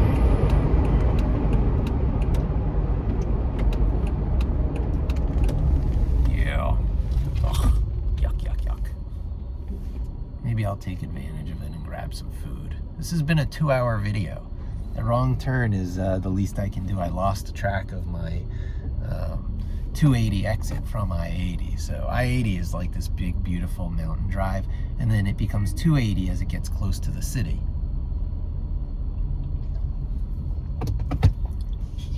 Which is an alternative way to coming from 287. There's an 18-wheeler who wants to turn right and ahead of me, so I'm gonna let him cut across the multiple lanes. Agents in our head all the time. I haven't really eaten today. I just hopped into the car to do this errand. So I got some bread. 80-20 friggin' rule.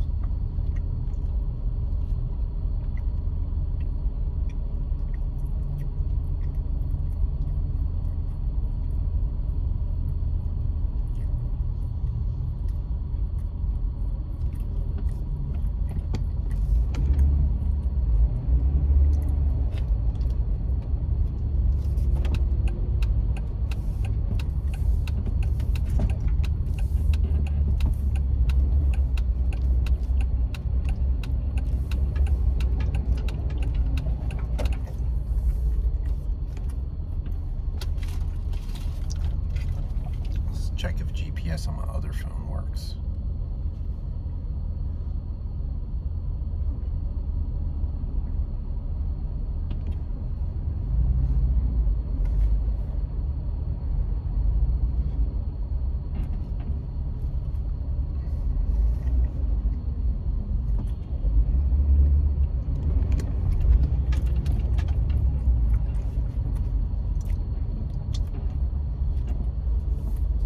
Follow this 18-wheeler. I think it knows where it needs to go.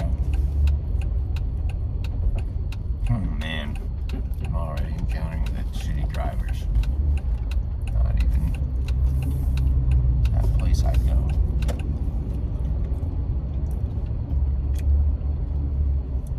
I guess I'm projecting though, because I must be a pretty shitty driver to get this wrong.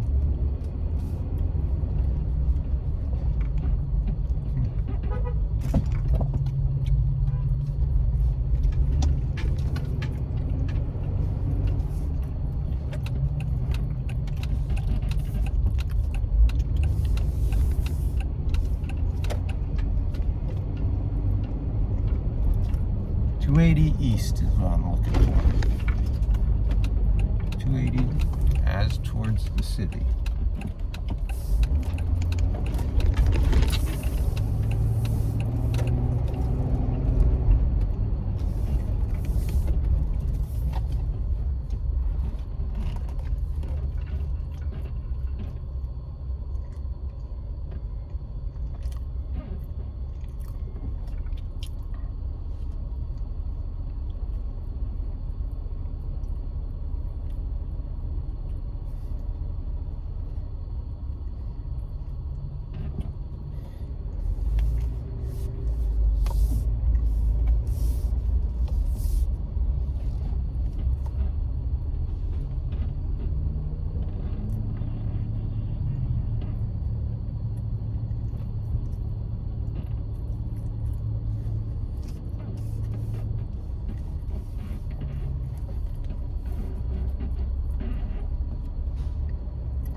way to come.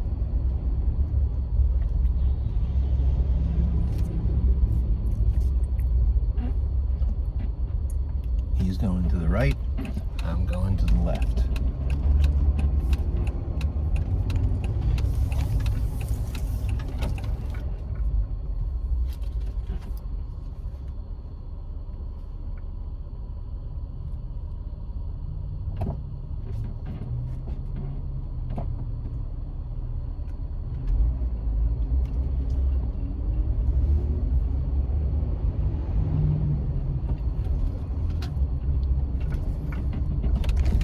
Got to be. I see a 280 West sign.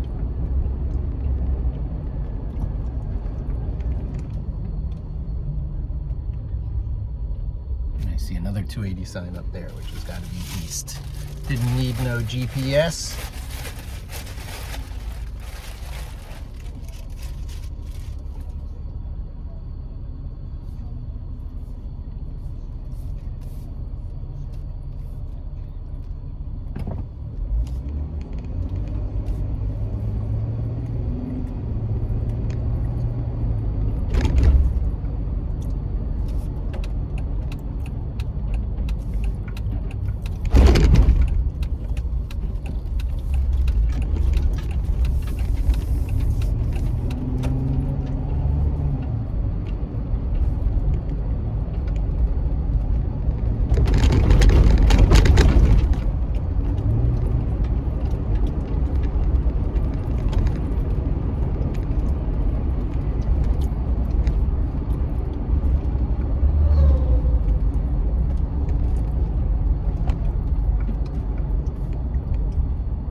What do you expect when you're 2 hours and 10 minutes into the video?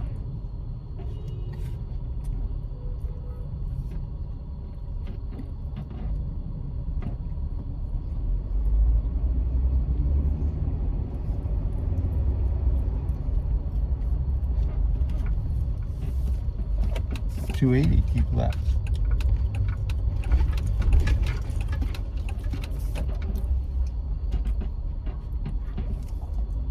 You had to see that sign, boy. They don't make it easy to get back onto 280 from this neighborhood.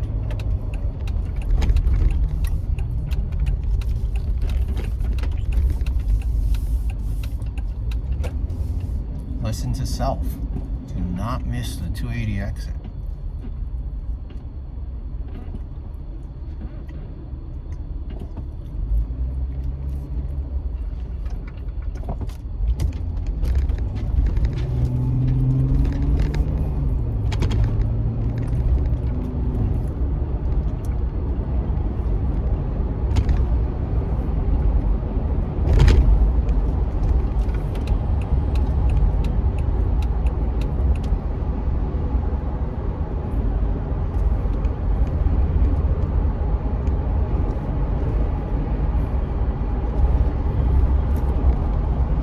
I used to not understand the meaning of your daily bread,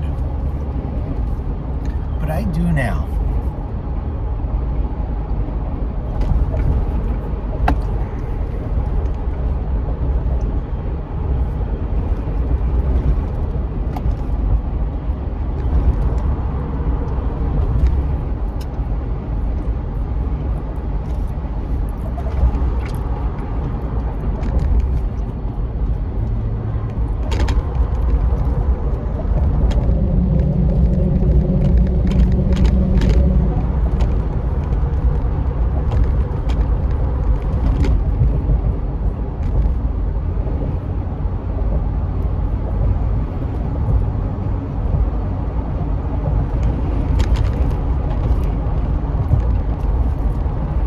Thinking things through.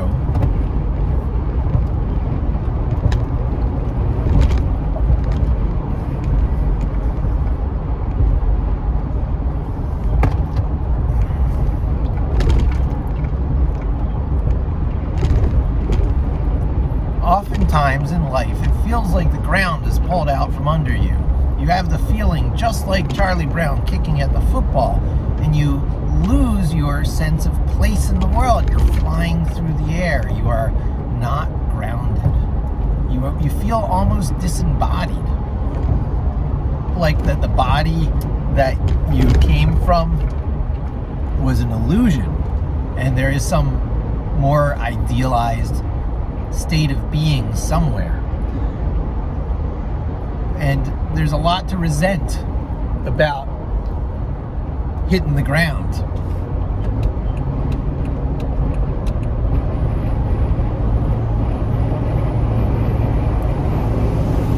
The game itself seems a little bit too hostile.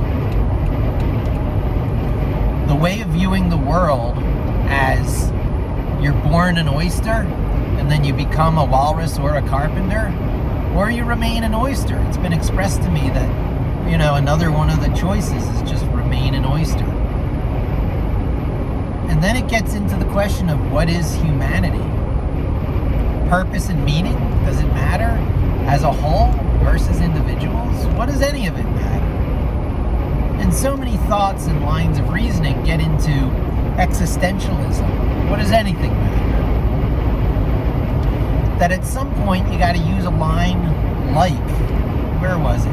At any fool can use a scale such as to reduce the meaning of what you're talking about. It's an easy trick to be holding a discussion about the beauty of a flower and go, yeah, but where's that flower going to be in a zillion years or whatever?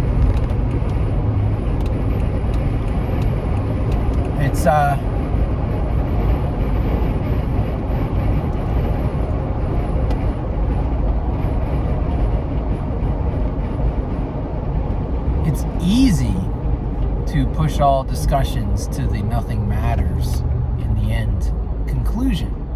It's an easy and dirty trick. Easy trick, dirty trick.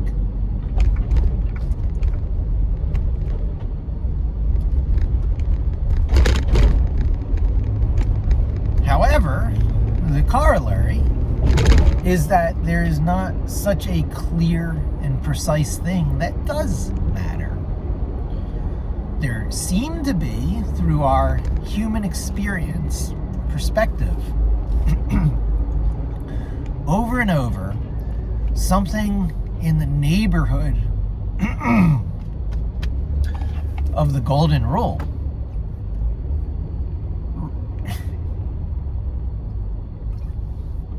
Something in the neighborhood of the golden rule reasserts itself through every thought exercise.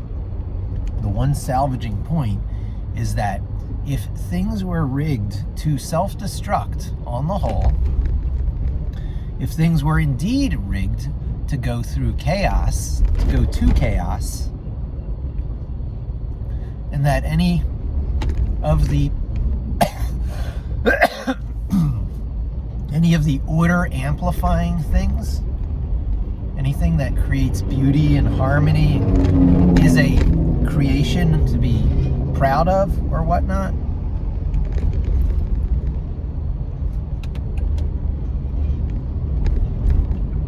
has no meaning, then that's just a crummy way to be.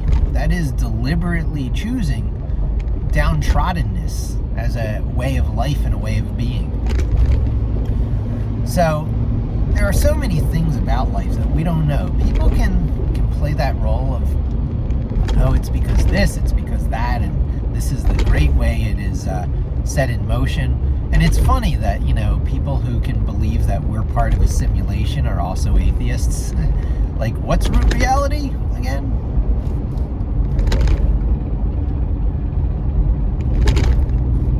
So accepting that you're in this kind of world where it might be root reality, but it might not, but matter and importance, what importance do you put on matter? What matter matters? What really matters? What matters most does not matter. It manifests as matter. What matters most manifests as matter, but over time you'll see it's more like a kind of information. Everything we know through induction. that alone is nuts and makes sci-fi worlds like, the Matrix possible, where our whole interaction with the world could be a brain in a jar. Now, what is our existence but a brain in the jar, except the brain is here at what we might call the center of the universe, and the jar is the observable universe going out from around it. That's the jar. Your brain is held in a jar. The jar is an observable universe, a hypersphere that travels with you always at the center. This is not an invalid view. It's no more invalid than any other view that creates some fixed frame of reference. If we're really in a universe that has no fixed frame of reference, hence a lot of relativity's teachings,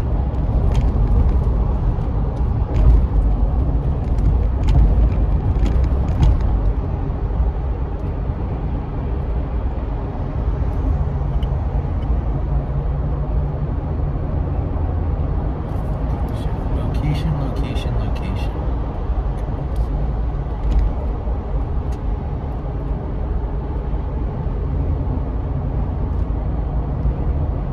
I was talking about Casimir batteries or turbines, wasn't I? Yeah, so you got to convert this to electricity at some point. So it's these spinning rings. And so picture yourself holding something that's approximately beer can size with, you want it to be self-stabilizing. If there's any, what do you call it?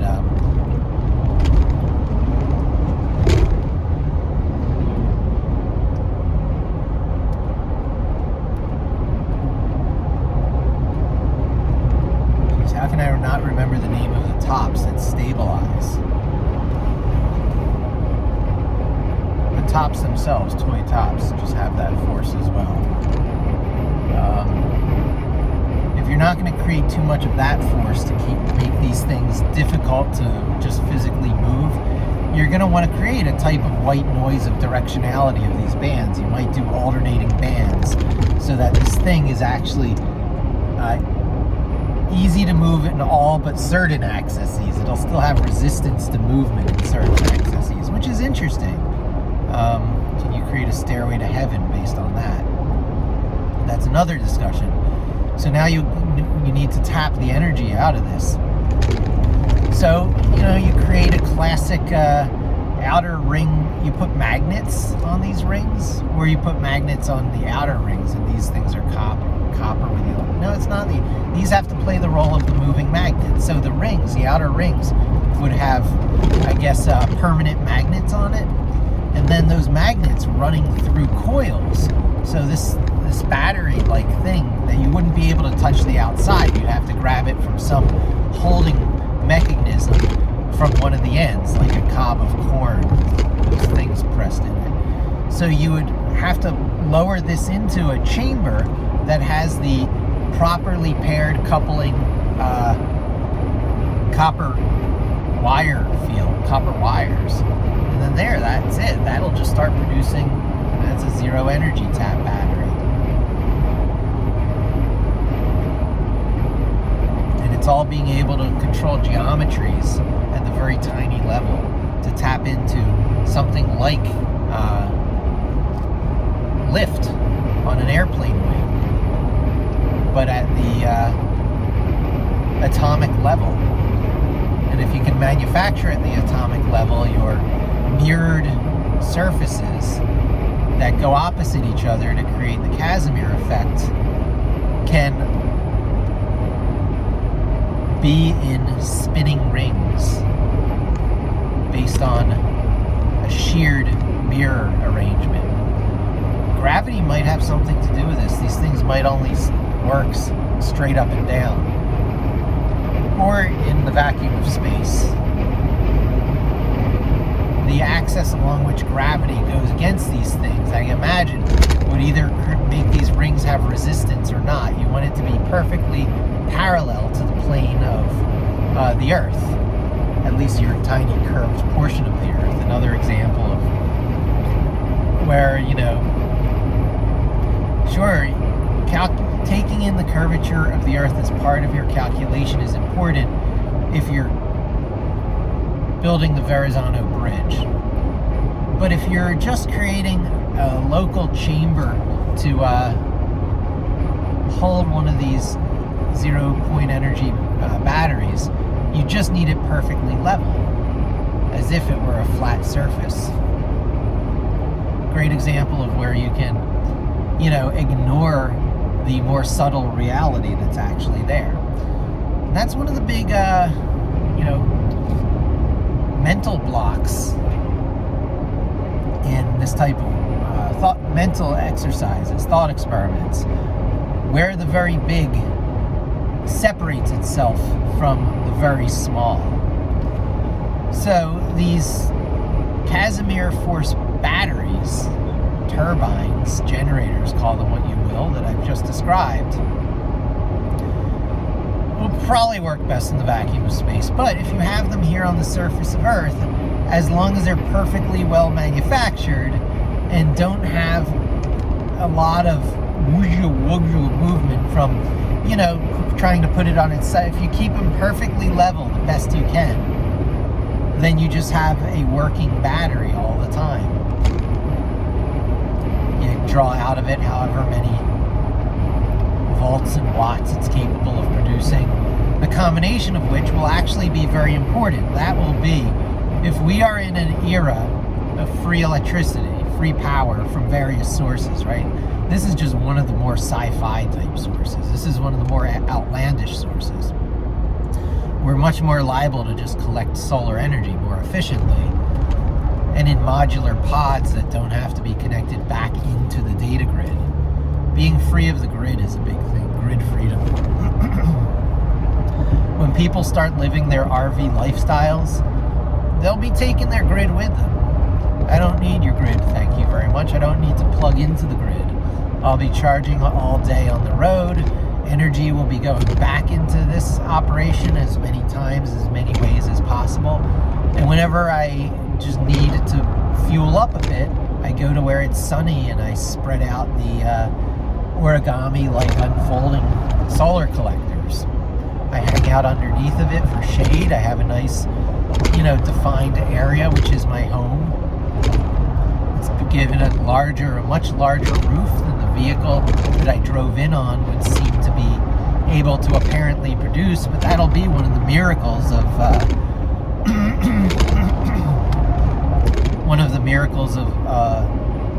technology, the near future.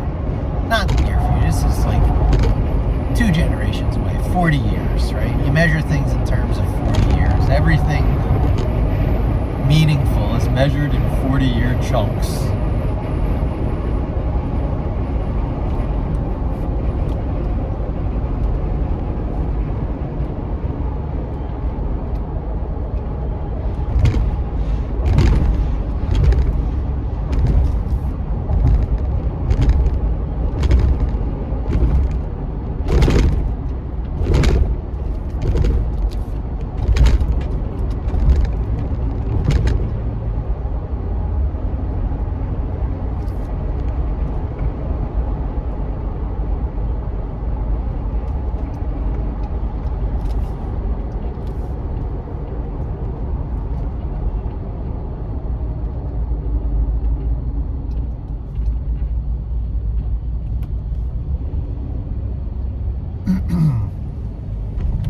Years is just about the right amount of time for 2 generations to wash through.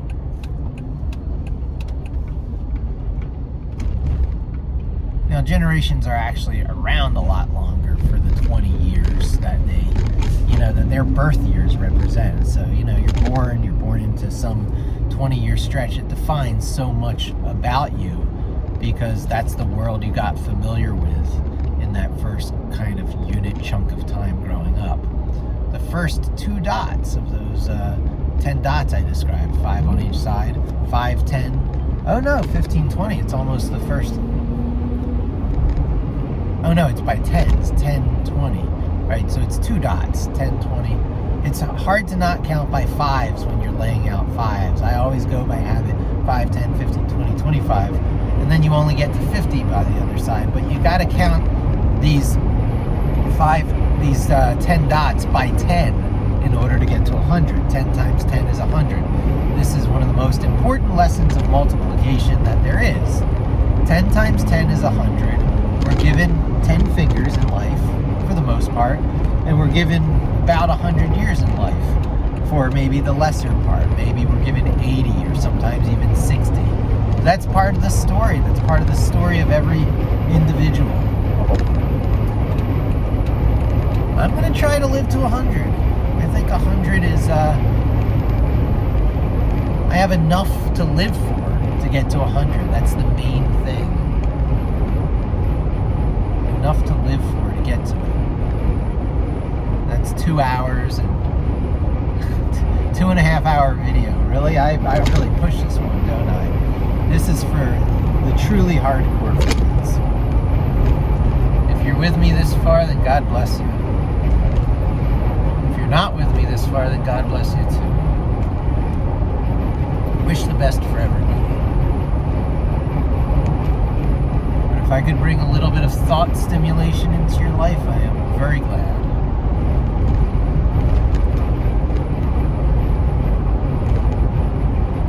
Navigate your life, hand on the helm.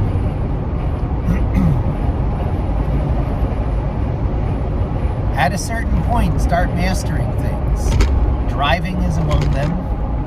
Reading for pleasure. You should master reading for pleasure. That's a thing to master. Sure, anyone can master reading.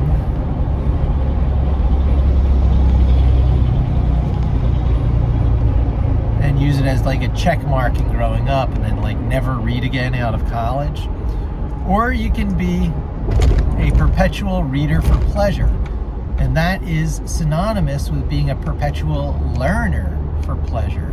And if you are a perpetual learner, you're going to be in a better place in your head than those who fall into old static states, who only know the pattern of their previous life from their day before and their previous life from their day before that, and so on back to when their core perceptions about life were set, and then were never again challenged because they worked themselves into a very static life. Well, if you work yourself into a very dynamic life and you force yourself to challenge your thoughts through reading and other means on a semi-regular basis, you will likely be better off than those who do not. You will be able to accommodate changes in life and changes over time better.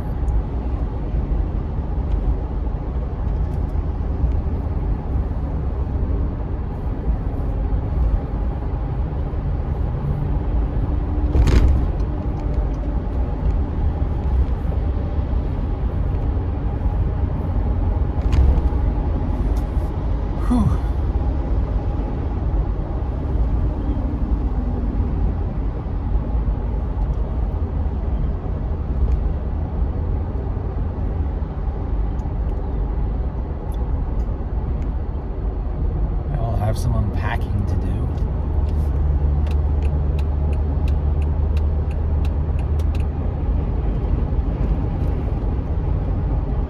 To do a reasonable amount of it right away so I don't lose motivation later on.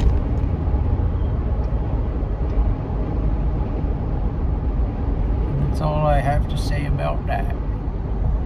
Thanks for joining me. Hope to see you again.